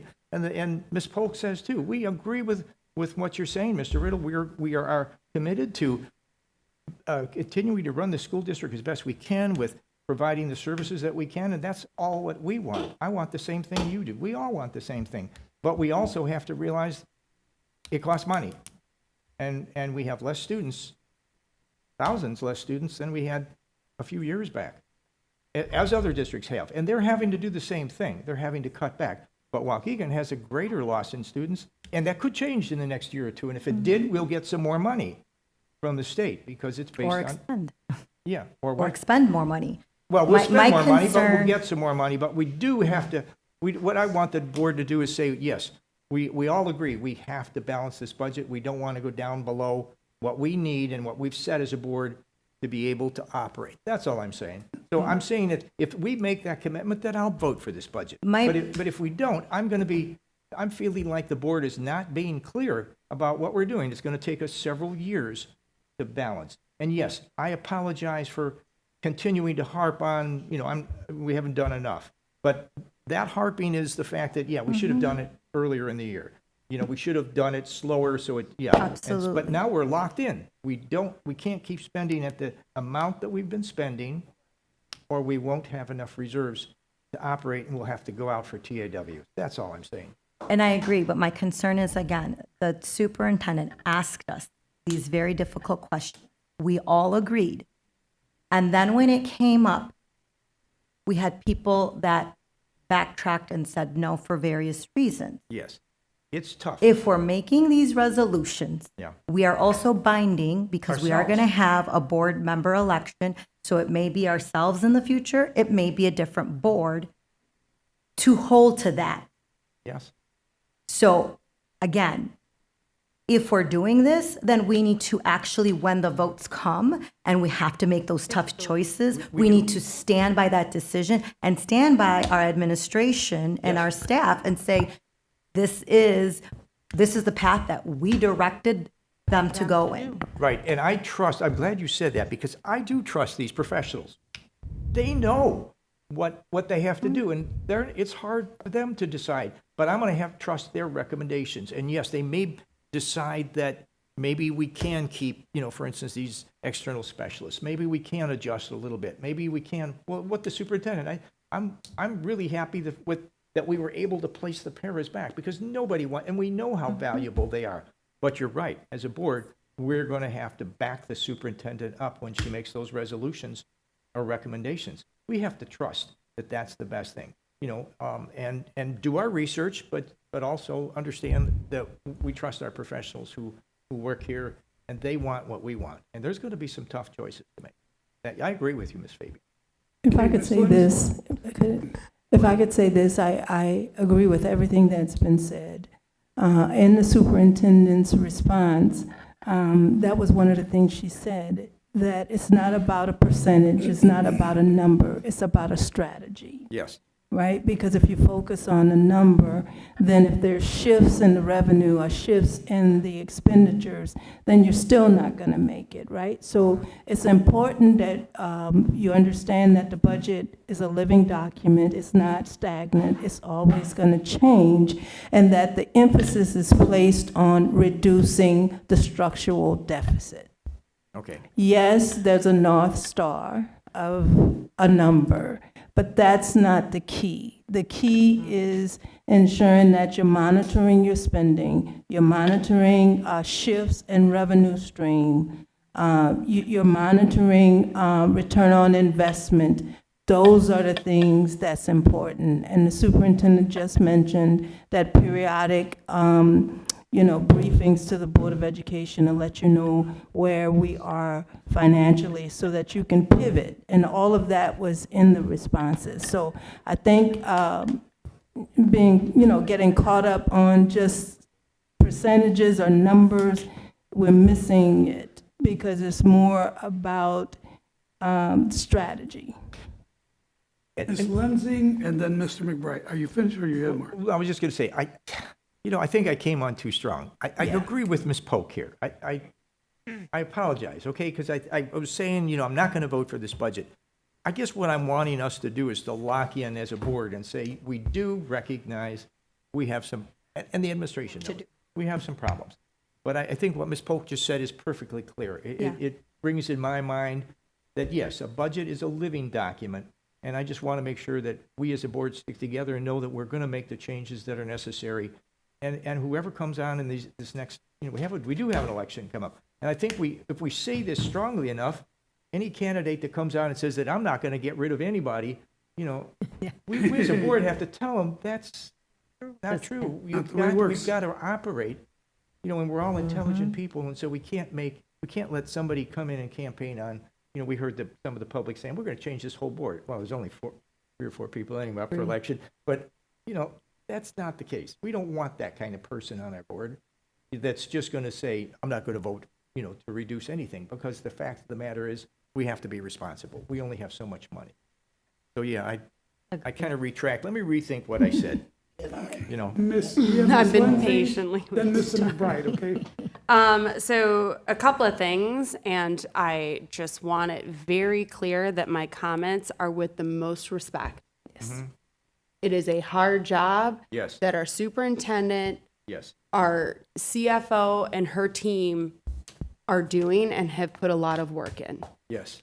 Another compliment that I have is that I really appreciate this format, because we're not allowed to be out there conversing with each other about all of these things, because we're talking about public content. Yes. Right?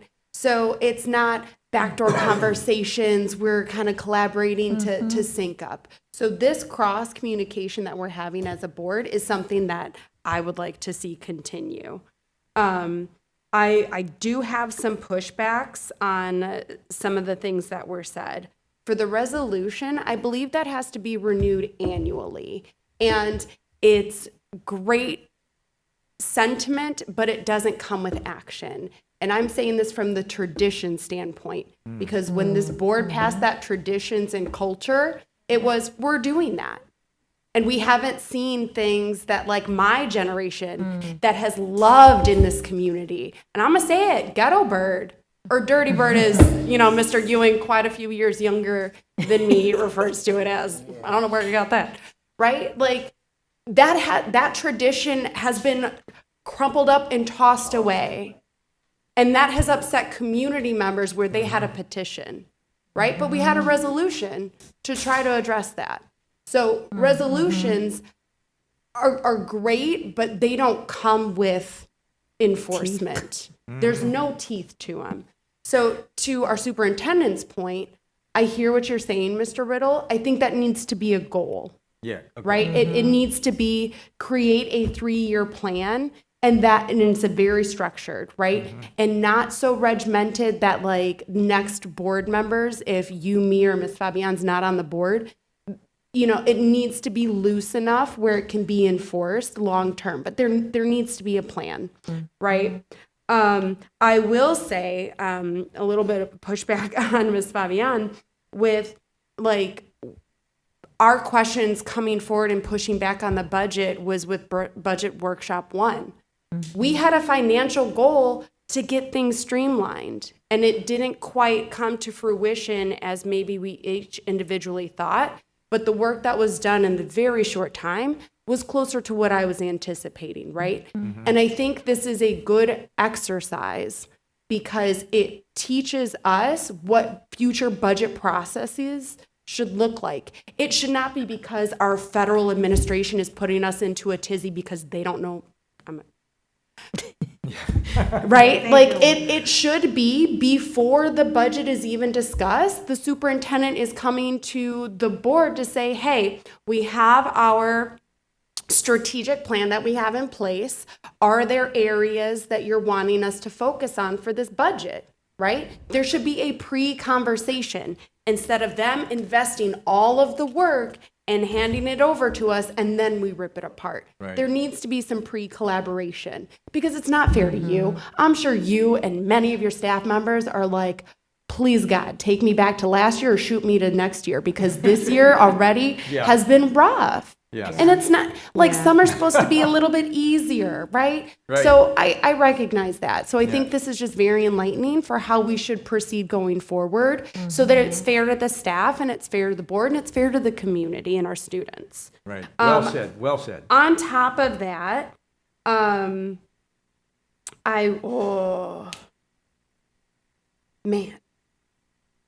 The comment about like when things are presented to us, right? And the superintendent did have very clear questions. And we gave like our head nods and our general understanding, right? And then there's this, we have some people backed out. Well, in my mind, the message was it's not going to impact direct student services. It's not going to directly impact our students in a negative way. My perspective shifted when we had people at that podium saying exactly how they were impacting students and have a wide variety. So it's not that like we're just pulling out because we don't like we want to be popular in the community. No, it's because these students needed it and we were hearing a different side that was not presented to us. And to be fair, Superintendent and Mr. Riddle, we did the trust our administration for the past how many budgets? And we're having this conversation right now. So I agree, yes, there needs to be trust building, but there also needs to be the verify with it, right? There also needs to be the accountability. If I'm the boss at a company and I'm giving my direct reports instructions, and I'm not gonna be like, okay, great, it's taken care of, I'm gonna trust you to do it. No, you still have to manage. So I don't like this, let's blindly trust. It should be collaborative, it should be informative, so that when the decision is made, we can trust that, yes, it was a good decision, and yes, it's going to be enacted the way it was intended to be enacted and garner results. So that's all of the kind of feedback pieces I have on that. I do also want to just be clear. So I hear you, Ms. Fabian, when you let Ms. Briscoe know that like we are going to have the budget hearing, but let's just keep it a buck or be honest. Like in that hearing, we open it up, any last minute questions, etc., but then we close it and we vote. So there's no true venue or opportunity to make any more meaningful impact. So yes, it's still there, but like, There's okay, a you had statutory it. requirement, the budget has to be on public review for 30 days. After the hearing. No, right That's now, before. it's open right now. No, I understand, but Yes. she was talking about during the hearing where there Yes. can be more questions and feedback. Yes. But once that hearing closes, we move straight into closing the session and voting. Right. So anything during that hearing, I'm sorry, it's not going to impact the budget decision. No, it's not. But it can, because you just stated you changed your decision because of the paraprofessionals that came and spoke, right? So I don't want to say that because they made comments in the hearing committee that I'm not going to take those into consideration. If there's something that's brought up that's very concerning, then we may have to change our vote or consider something different. And that's fair, and so I apologize. I will just reframe it with that the But I get what you're saying, likelihood, yeah. likelihood, Yeah. it's still possible, change, yes, but yeah. the likelihood of change is very small, so it's kind of really now. But if I could say this, the yes. important thing for us to remember is that normally we present the budget mid-September. Yeah. All right, but because of the timing of our conversations, the budget is going to be presented the last board meeting in September, and the budget has to be adopted by September 30th. So that's the importance of that 30-day inspection period. We put it in the newspaper. We make it known to the community. If they have any concerns at that time, they can ask those questions. But I just want to caution the board that we cannot move forward without an adopted budget. Yeah. And right now, we're projecting that the budget is going to be presented the last board meeting in September. And that makes sense, and we want to make sure we're holding to it. And that's why I'm just bringing up, like, that hearing is not the venue. We want the budget Well, we want it workshop. Yes, it's just not, it's kind of like the last stand, but to me personally, we have to get the budget approved. So that's what it's going to be. I do want to revisit the professional development, and I want to do this in a gentle way, because I think before we start having these different line items come up on our agendas, I think it's fair to everyone involved to kind of set the expectation or set what our perspective is going to be for this year, because it's not fun to be anticipating, okay, great. Like in the past, we recently approved 2 board members to go to a different professional development. And, we've been having more and more, sorry, I keep clicking that. We're having more and more conversations around finances, right? We're going to have more professional development come up. So I think it would be fair for us to kind of get an understanding. Do we want to go to triple I? Is that going to be part of our budget? Do we want to limit our board members and district staff to 1 professional development for the year? What does that look like? Because I don't think it's fair for it to come up on here and then just someone be like, okay, I'm shooting my shot. It's usually approved. It's usually a non-issue, and now all of a sudden it is. Yeah. Does the board agree that we can have that conversation? We need I think we should, yeah. Okay. We Yes. we And to definitely. be clear, that was less. Yeah. Are you done, Ms. Lindsay? I'm off my soapbox. Okay, thank you. Superintendent wants to say something, and Mr. McBride is next. So I just want to touch a couple points, and I'm hoping I'm clear-headed enough to do this. So I want the Board of Education to know that I never want you to blindly trust, right? I want you to ask the questions. I want you to brainstorm. I want you to push back. Actually, that's when I do my best work, is when I'm getting a lot of different viewpoints. So here, no one wants you to blindly trust. We want to have conversations. We want to work through it. Now, I have to address the budget issue. And I'm saying this with all respect, but we can't talk out of both sides of our mouth. We have to talk with one voice and head it in one direction with the strategy that we can live with. And we are going to have to make hard decisions here. And so I have said we are not cutting direct services. I have given examples of that. So people can tie direct services and tie my definition to what horse or wagon they want to, however you say that in English. But I specifically said direct services, tutoring, sports, music, classes, stuff like that. Now, when we're cutting, now I'm going to go back to this.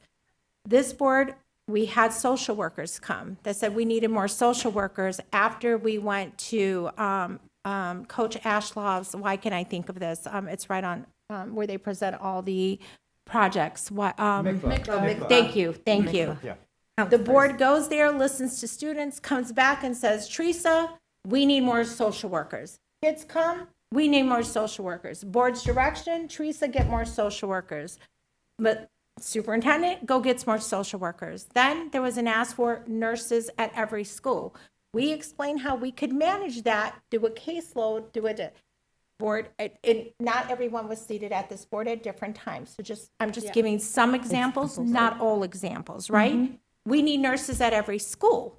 It's important. What happens? Administration responds to the ask of the board, places nurses at every school. Then it came up as, well, we need more teacher assistants at schools that are not tied to DL minutes, IEP minutes. With SBB, and because we had a need after COVID and during COVID and even prior to COVID, we said, okay, this is a good idea. We allowed principals to build that strategy in, right? So yes, they were in supporting the classroom. It was an extra layer. What is it? A mandated layer by contract, by statute? Absolutely not. It was just the layer that we decided that we needed, and so we added. So we've added a lot of layers of support. So as you remove those, and I'm gonna give you an opposite side of that, of course your employees are gonna feel that. Because they could do more with more, right? So now they're going to have to do the same with less. However, many school districts have their employees, they may not have as many layers as Waukegan Public Schools has, and may have the same needs or even more needs. So you have to understand that your employees are going to voice their concern because it's a shift in practice in what we're doing in Waukegan Public Schools. I also want to address that we did not raise the taxes, and I'm not beating a dead horse, but I did state for this board to consider raising taxes. I pushed and it was still no, and I did that for 2 years, and Gwen knows it. We went too long. And so when I'm looking at strategy, I'm not looking for this year. I'm looking for 10 years out. And we did have a plan on, Mr. Riddle, when you say the deficit, on how we're pulling back without all these people coming back. Would it have been as fast enough? No. Would we have gotten there? Yes. Would it have taken us more time? Absolutely. However, we pivoted when the board said, let's cut back more. So no problem, we'll do that. But I need to say this because these decisions were not made in isolation by administration. Administration listened to the Board of Education, listened to our stakeholders that came up and said, here's the need, listened to even the consultants about working with more consultants that are Waukegan based. And we did that. And so now, we have all that came from the direction of the board. And I could go back in our board minutes and videos and point out each time that happened and show you evidence of it with artifacts from minutes or videos here. And the last piece I want to state is that if I want to leave you with anything, this administration has worked very hard to remove the barricade between administration and any union group. When I came here, you were coming off of a strike.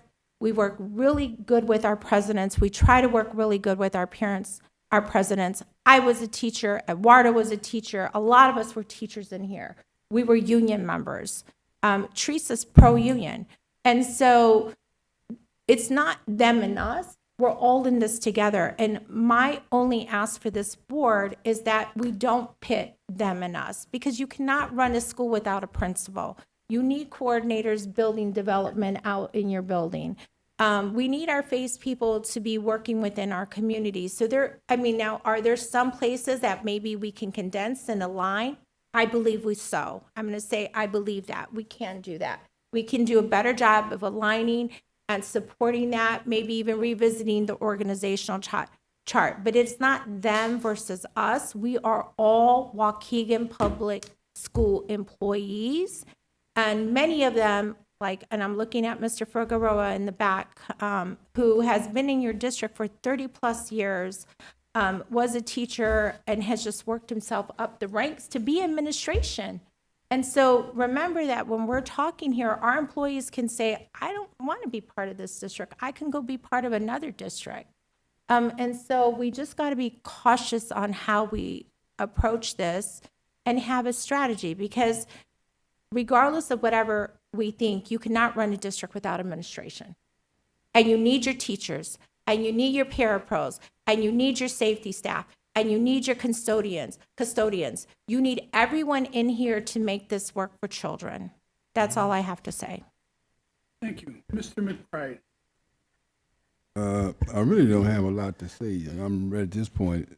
I want to kind of keep the cotton in my mouth and let my ears listen, because I think everybody else has said enough, and for me to continue to just be being redundantly over what everybody is saying, I don't think it makes sense to me. But I do want to say, Gwen, that there's an old saying, that when you do go to board members, they talk about the dance floor and they talk about the balcony. I'm gonna just kind of stay in the balcony right now. That's where I'm supposed to be at, and let you do your job. And we did give the superintendent director with that $10 million, and she went out and she did something about it. As a matter of fact, I think that me and Miss Carolina down there spent a lot of time sitting in those meetings with y'all, and everything that I heard, I didn't hear nothing that was gonna hurt students. And then not only that, the principals and individuals that was coming in there, they agreed with some change that they had that they didn't really need, that they kind of over budgeted. And so at the end of the day, I don't think nobody got hurt dollar-wise, but at the same time, we still, once again, still need to have more money. And rather than me continue to just set it, for me to be myself, I think my thought is I'm constantly trying to think about maybe I need to call some of our senators, to do what we need to do to get to where we need to be at. Those are my thoughts. And I guess I'm in another district. I'm watching what they're doing, and they're instead of talking about it, they're bringing money in. They're finding all kind of ways to do it, and I think that's what we need to be doing too, trying to figure out where can we tap in to balance the budget that we are dealing with right now. But again, I want to say thank you, and Mr. Brian out there for doing what you're doing. You just keep doing it, what you're doing, and we don't know what the future gonna bring. And I think, I just believe and I pray that everything's going to be all right. We're not the only district that's dealing with this. And if you look around, and I'm looking at the news every day, we are not the only one. But I just think somewhere along down the line, we going to do what we need to keep our children educated, and that's the bottom line. So anyway, thanks for listening to me. Again, like I said, I was going to just kind of keep the cotton in my mouth, but I know what I normally do, because with everybody else talking, I get a chance to learn. Okay, Ms. Hannah wanted to say something. Okay, so let me get this straight. Let me get this straight, Mr. Riddle. You are pushing back on the resolution? Because the only reason why I'm asking that is because we were presented a plan to reduce the budget. Right? Yes, we were. And as far as the resolution, what that would do, in my opinion, is keep the direction of the budget. Okay, administration, you told us that you were going to you were going to cut or reduce the budget by 15 million 1 year. And you were going to do it by 5 the next year. And so on and so forth, right? And I may have the numbers mixed up, but I do remember. Right, you got it right. I remember the diagram that we were presented, and that the resolution would keep us on track, I believe. And, you know, we won't be wavering because we have set, the Board of Education would have set a resolution in place in terms of the enforcement of the resolution. That's up to us. Right. That would be up to us to keep it on track, like we were told, like it was presented to us. And we're just kind of committing to the plan that we had been presented. So yeah, I wanted to say that, but I need to know if you're pushing back on it. You asking me? I'm not pushing back on it. I guess I felt pushed back on it, but I still like the idea of a resolution. As you said, I don't think it's binding. I know that. It's simply an agreement by the board that we like what we heard presented by the finance team, and we're just accepting it. You know, we're just saying we agree with this. Right. We understand it's a living document that you know, they're going to recommend different things to us, and things, you know, amounts may change. We know that everything is fluid. What's going on in society could change. We could get a whole bunch of money, or we could get money taken back, you know, by them, or they could, you know, there's lots of things that could happen, but it's simply us accepting what the administration recommends. Absolutely, Yeah, that's and all it I think the is. big thing, Ms. Hannah, you just said, is it just shows us together what our goal is, what our aim is, that we understand there's some concern, and we're going to take, and we'll debate as well. We're not accepting anything blindly, you know, and I agree with the superintendent. I don't accept anything blindly. Blindly, right, me either. But we don't also want to work as a team, and we understand that's our focus. That's one of the goals we have. We still want to. I just want to interject. It all depends on how that resolution is written. That's why I'd rather see it drawn up If by. the resolution is a directive, then the auditor, we give him a copy of that resolution, and he's going to reserve that money. So we have to be careful in how it's written. So That's why I we got a see, legal I see there's some hesitation on your part because of the auditors. It's up to the board, whatever you all want, we will do. I'm gonna ask the board president to take consensus. So you can have the resolution. You're hearing hesitancy from Gwen because it may lock the district into something. Ooh. But if it's cautiously written, I don't know what that looks like. I think that we have to investigate. What I will say, though, if there's a strategy, and we're meeting and having these discussions, as you say, because this is what we need to have more discussions in the sense of, I could also see that being a board vote. I don't have, how do I say, either way works for me. It's really up to you all. I just want to make sure that we don't hold ourselves or box ourselves in Right. when we don't need to. And that's what I'm seeing from Ms. Polk, and I don't have that knowledge. She is our CFO. And so she's looking with some caution there. I'm also going to say, if we need a resolution and we're going to do this, we're going to need at least 2 to 3 weeks to prepare this, because we need to open schools, and we need to make sure that everything's functioning. And that takes a couple of weeks to just get moving and grooving as a district. And so I'm going to ask that the board please not put anything on administration's plate until after next Wednesday, once we can get people into our buildings, right? So I'll turn it over to the board president if you want to see if there's consensus on that.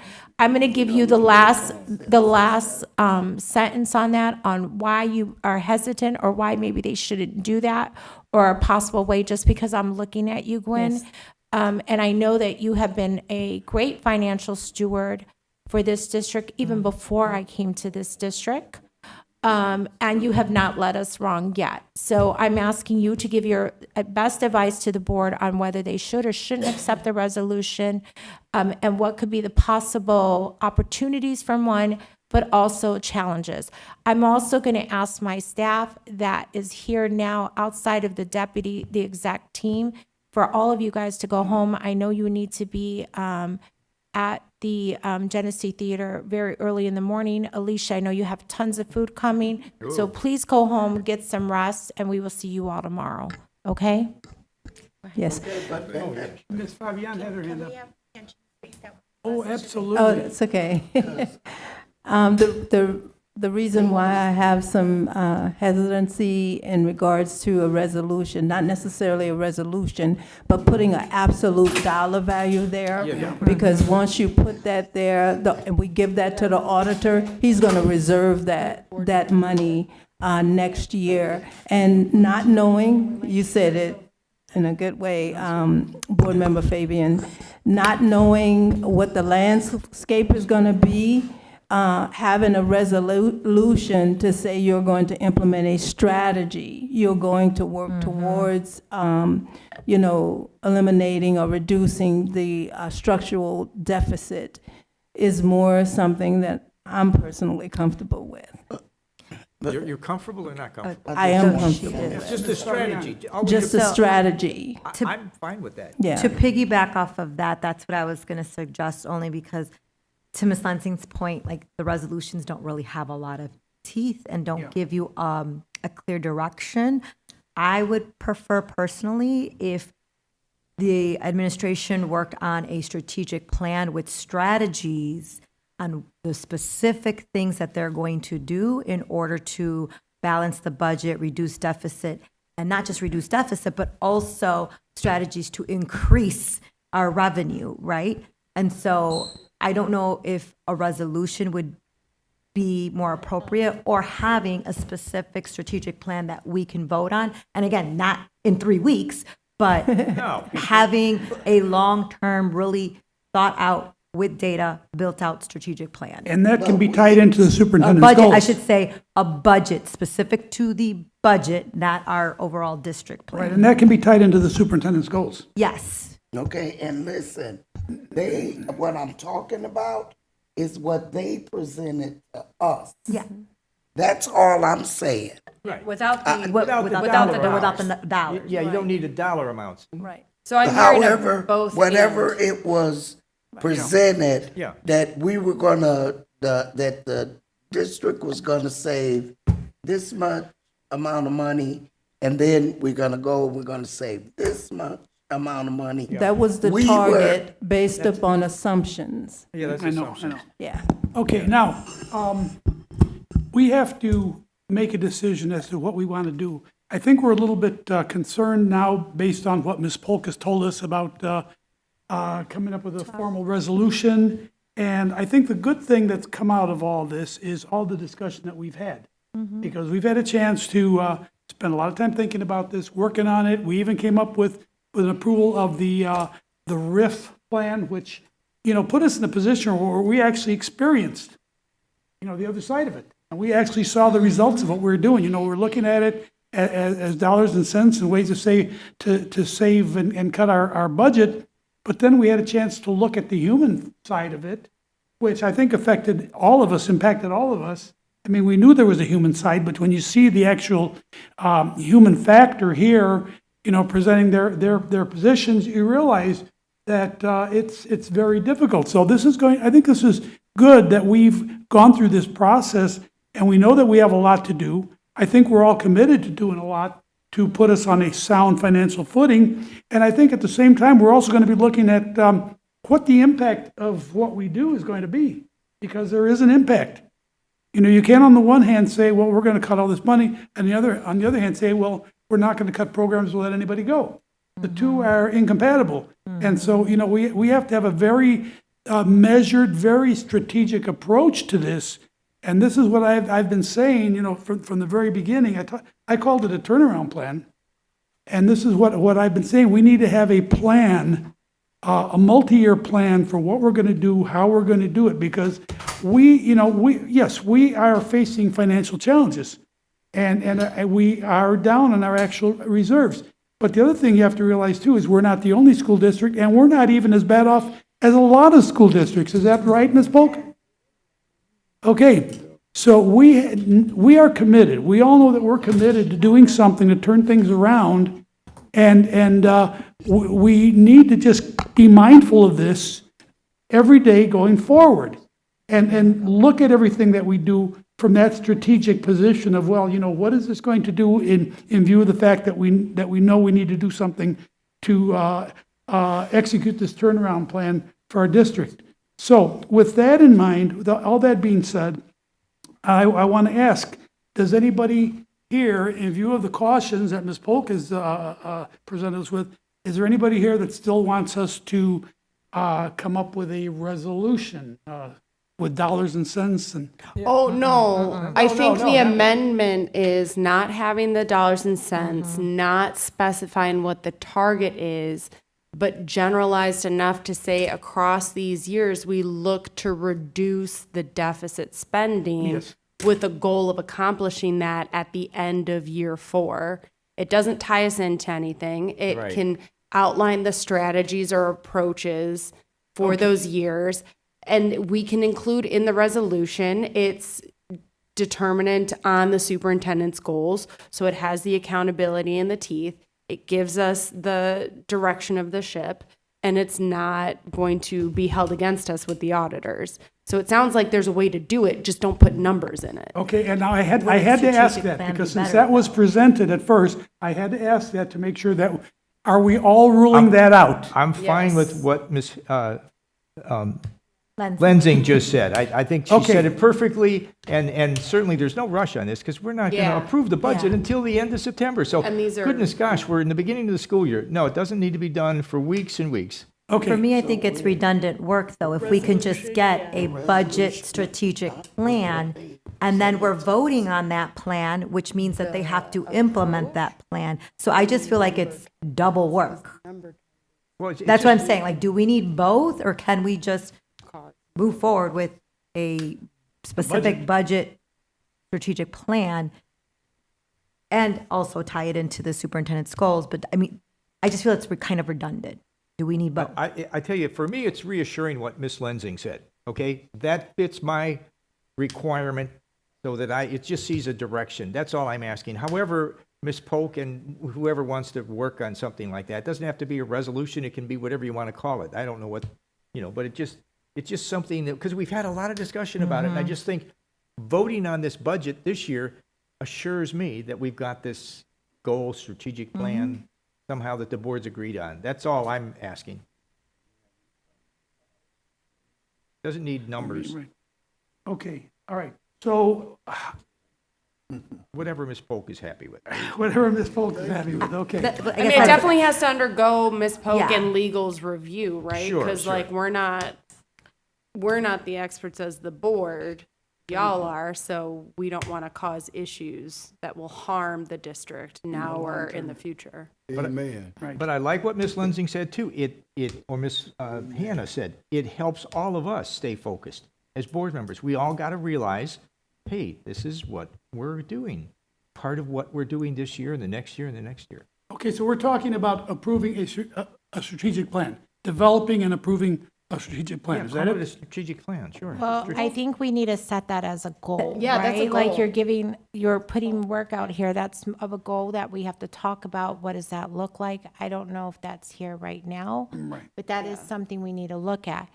My concern is this, because I can bring some recommendations and hypothetically we'll talk about I'm not going to mention anything, just say where we thought we could have potential savings and aligning positions for 300,000. If the board votes no on that, then the board has to uphold the accountability of that no vote and understand that we're not going to meet our target. And so there's only so much we can do. The board is the one that has to take the vote and be accountable for that vote. So if we bring something and it doesn't go through, it cannot be part that the administration is held accountable because the vote did not go through with the Board of Education. And when we talk about shared accountability, right? So I need to put that out there, and I'm not saying that that's now, that could be later. So we have to make sure we have agreements, because I can even see maybe not everybody feeling a specific area or contract or et cetera, right? So we're gonna have to have some accountability as a board as a whole.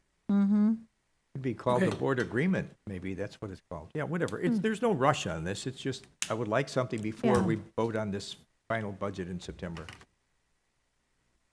Okay, we'll look at it and come back with something for the board, if that's okay. I'll just kick around some ideas with Ms. Polk, and we'll circle back. Okay, thank you. Thank you, Superintendent. Thank you. Okay, so moving on, we have some information items. Do we need to presentate? It's late, it's already almost 10:30. Yeah, those Or do we things- just want to all looked at those. entertain questions if anybody has questions on any of these?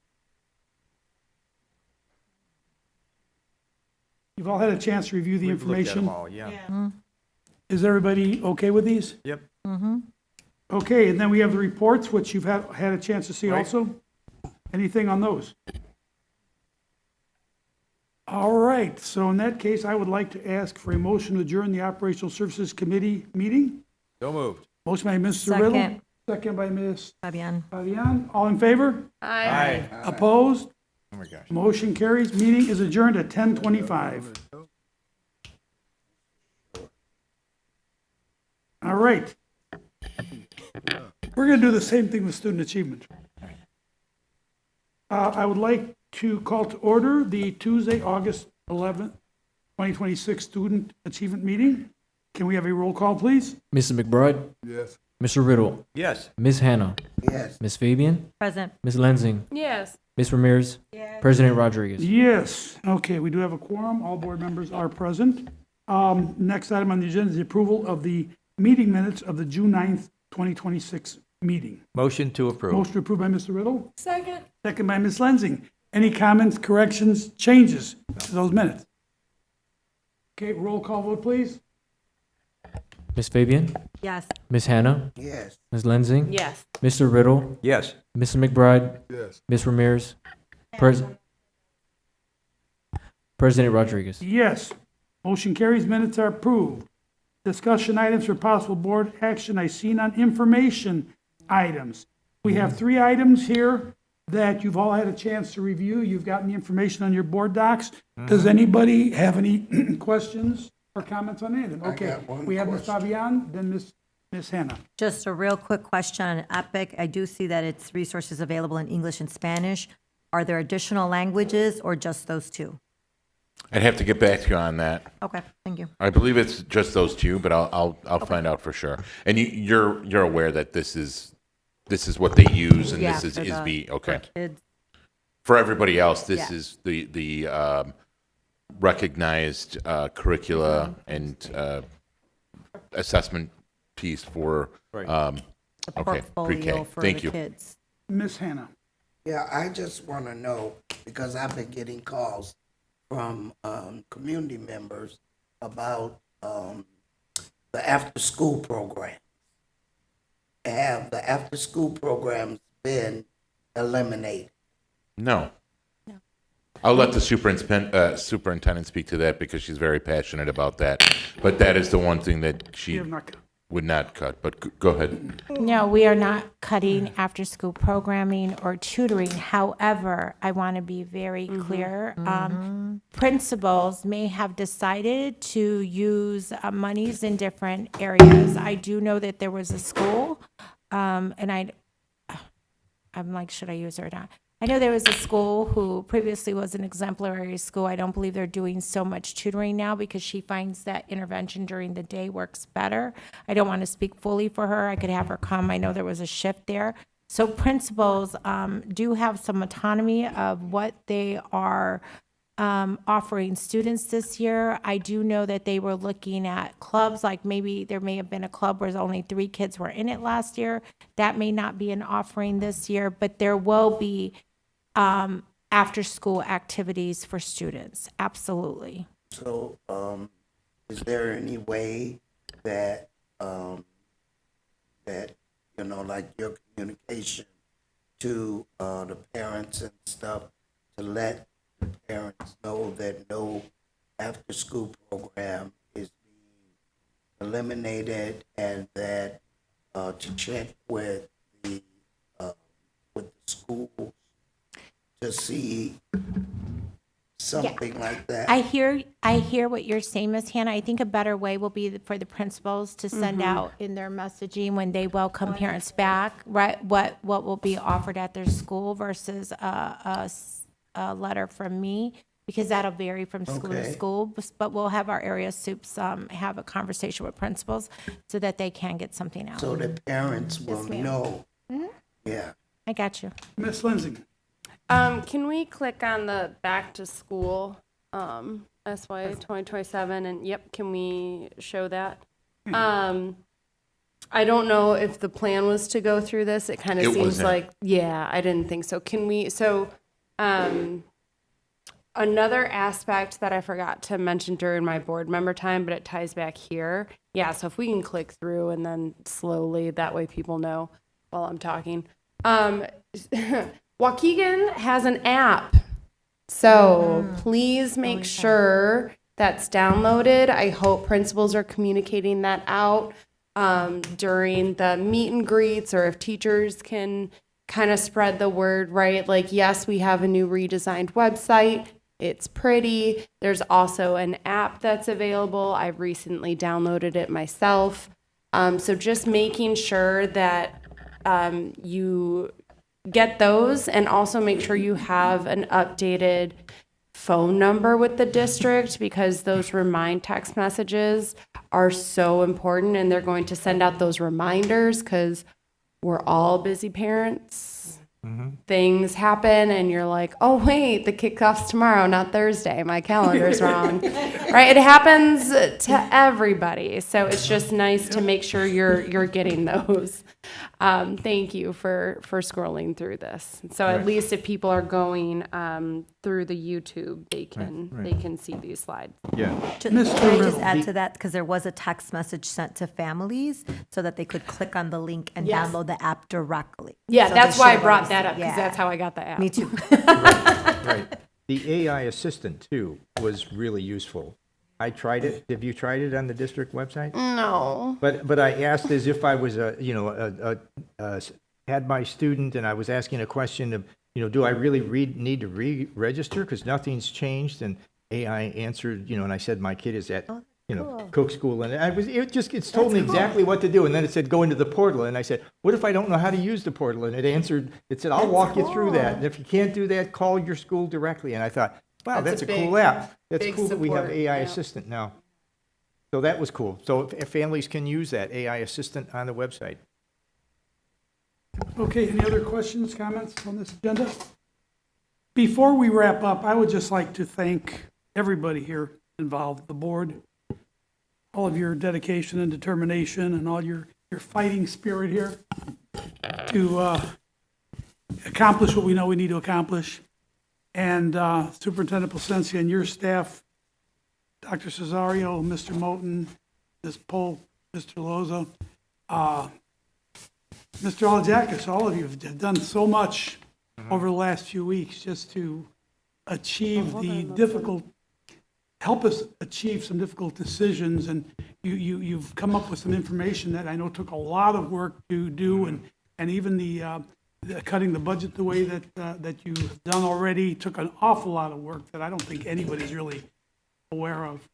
And I just want to thank all of you, because this is just, look, it's 10:30, you're still here, Yes. Wow. This is a lot of dedication, a lot of determination. We have some difficult decisions to make, and one thing I wanted to bring up, just so that we can get some information, is somebody mentioned Triple-I Conference, and if we're going to have to look at that and make a decision as to whether we really feel that it's a worthwhile event for all of us to go to. Now, the question I have is, I know we're already registered. Yeah, I know we've already paid some money. so it'll be for next year, possibly. Yeah, so I'm pretty sure that money is non-refundable. Yeah. So at this point in time, are we? But I also think it's beneficial.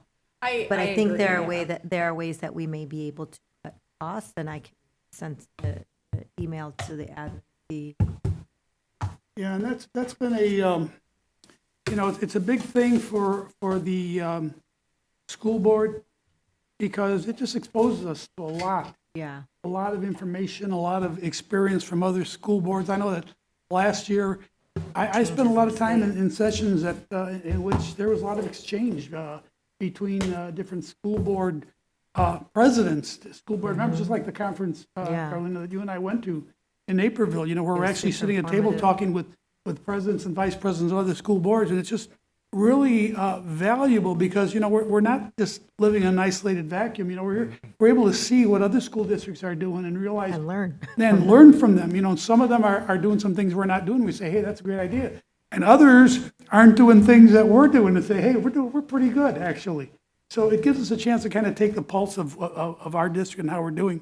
So I think it's a very good, worthwhile event, plus the fact that it just gives school board members a chance to get to know each other and relate on a different basis, different level, and, you know, that just helps kind of develop relationships and mend relationships. So, you know, I think it's a worthwhile event, but I would like to find out, you know, as long as the question was asked, if we've already paid, how much we've paid, is it refundable, so the board can make a decision as to whether they really want to consider cutting it for this year. And if they say no, then I guess we still have to consider whether we want to think about it for the future. And also, Mr. Yes, Rodriguez, Susanna. board members that attend professional development, they receive their points For IASB. for their status, you know, to keep, you know, Right. promoting themselves upward. Yes. And to as a school board. Yes, and it just motivates you to want to excel. And I brought that up because it was mentioned previously. Yes. So I agree I that understand, yeah. triple I is something that is beneficial, but like I stated previously, I'm not going to cube this year, you know. Or, I didn't or find this- that one I mean, beneficial. yeah, the first year I thought it was great, but then. Right. Last year was. But yeah, it was just not. So like that, so for this year, that is my professional development, is the triple I. So I'm glad that I'm hearing that others feel it's beneficial. But I threw it out as an example because it was And brought Ms. up. Fabian. And because you brought it up as well, also holding each other accountable, because if we're saying that we're going to go to a conference and we pay out all these registration fees, we book the hotels, that if we choose not to go and that we're giving last minute, you know, oh, never mind, how are we going to hold board members accountable for the money that they've expended, that we've expended, because we can't get that money back and reimbursed. So, yes. And so I just also want to keep that in mind as well, that if we are committing to go to a conference, barring some emergency or unforeseen event, that we're also holding each other accountable, that we actually go and attend and don't back out in the last minute. Yep, I agree. All right, any other? Well, only that we Mr. want to maybe then decide as a board, or discuss it and decide that we would only attend one conference, you know, while we're making these budget adjustments. That would be the expense. It would either be triple I or one other conference. That's all we'd attend. So that would be my recommendation. And then that would build off that our employees can attend one conference. How I do want to have a discussion with the board, because if I had to choose what conference I was going to, it would not be triple I. It would be AASA, where I'm able to sit and develop with other superintendents, and just find, you know, that's how I found Joe and how I'm finding out what's going on nationally. We also would have to have a discussion on, do I step down from my national board position with ALAS, which I don't think is a good look for Waukegan, because I represent Latinos. So it may be where we have to pay the registration and they pay everything else. I have no problem waiving the per diem. I rarely submit. And so that's not a problem for me. So we will have to discuss that, and I will be presenting there this year with somebody else is the plan. So when we go, we do present, et cetera. And that was what the exact thing, Superintendent, that you talked about, your going to your professional development with Allah. You get the opportunity to communicate, network, and learn things. And that's what I wanted to do with my Black educators, okay? And that it didn't. They're all lined up and ready to run.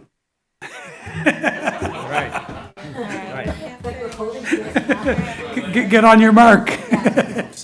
All right, thank you. And with that, I would like to ask for a motion to adjourn. A motion, so moved. Motion by Mr. Riddle. We have a second? Second by Ms. Hannah, all in favor? Opposed? Motion carries. Meeting is adjourned at 10:30.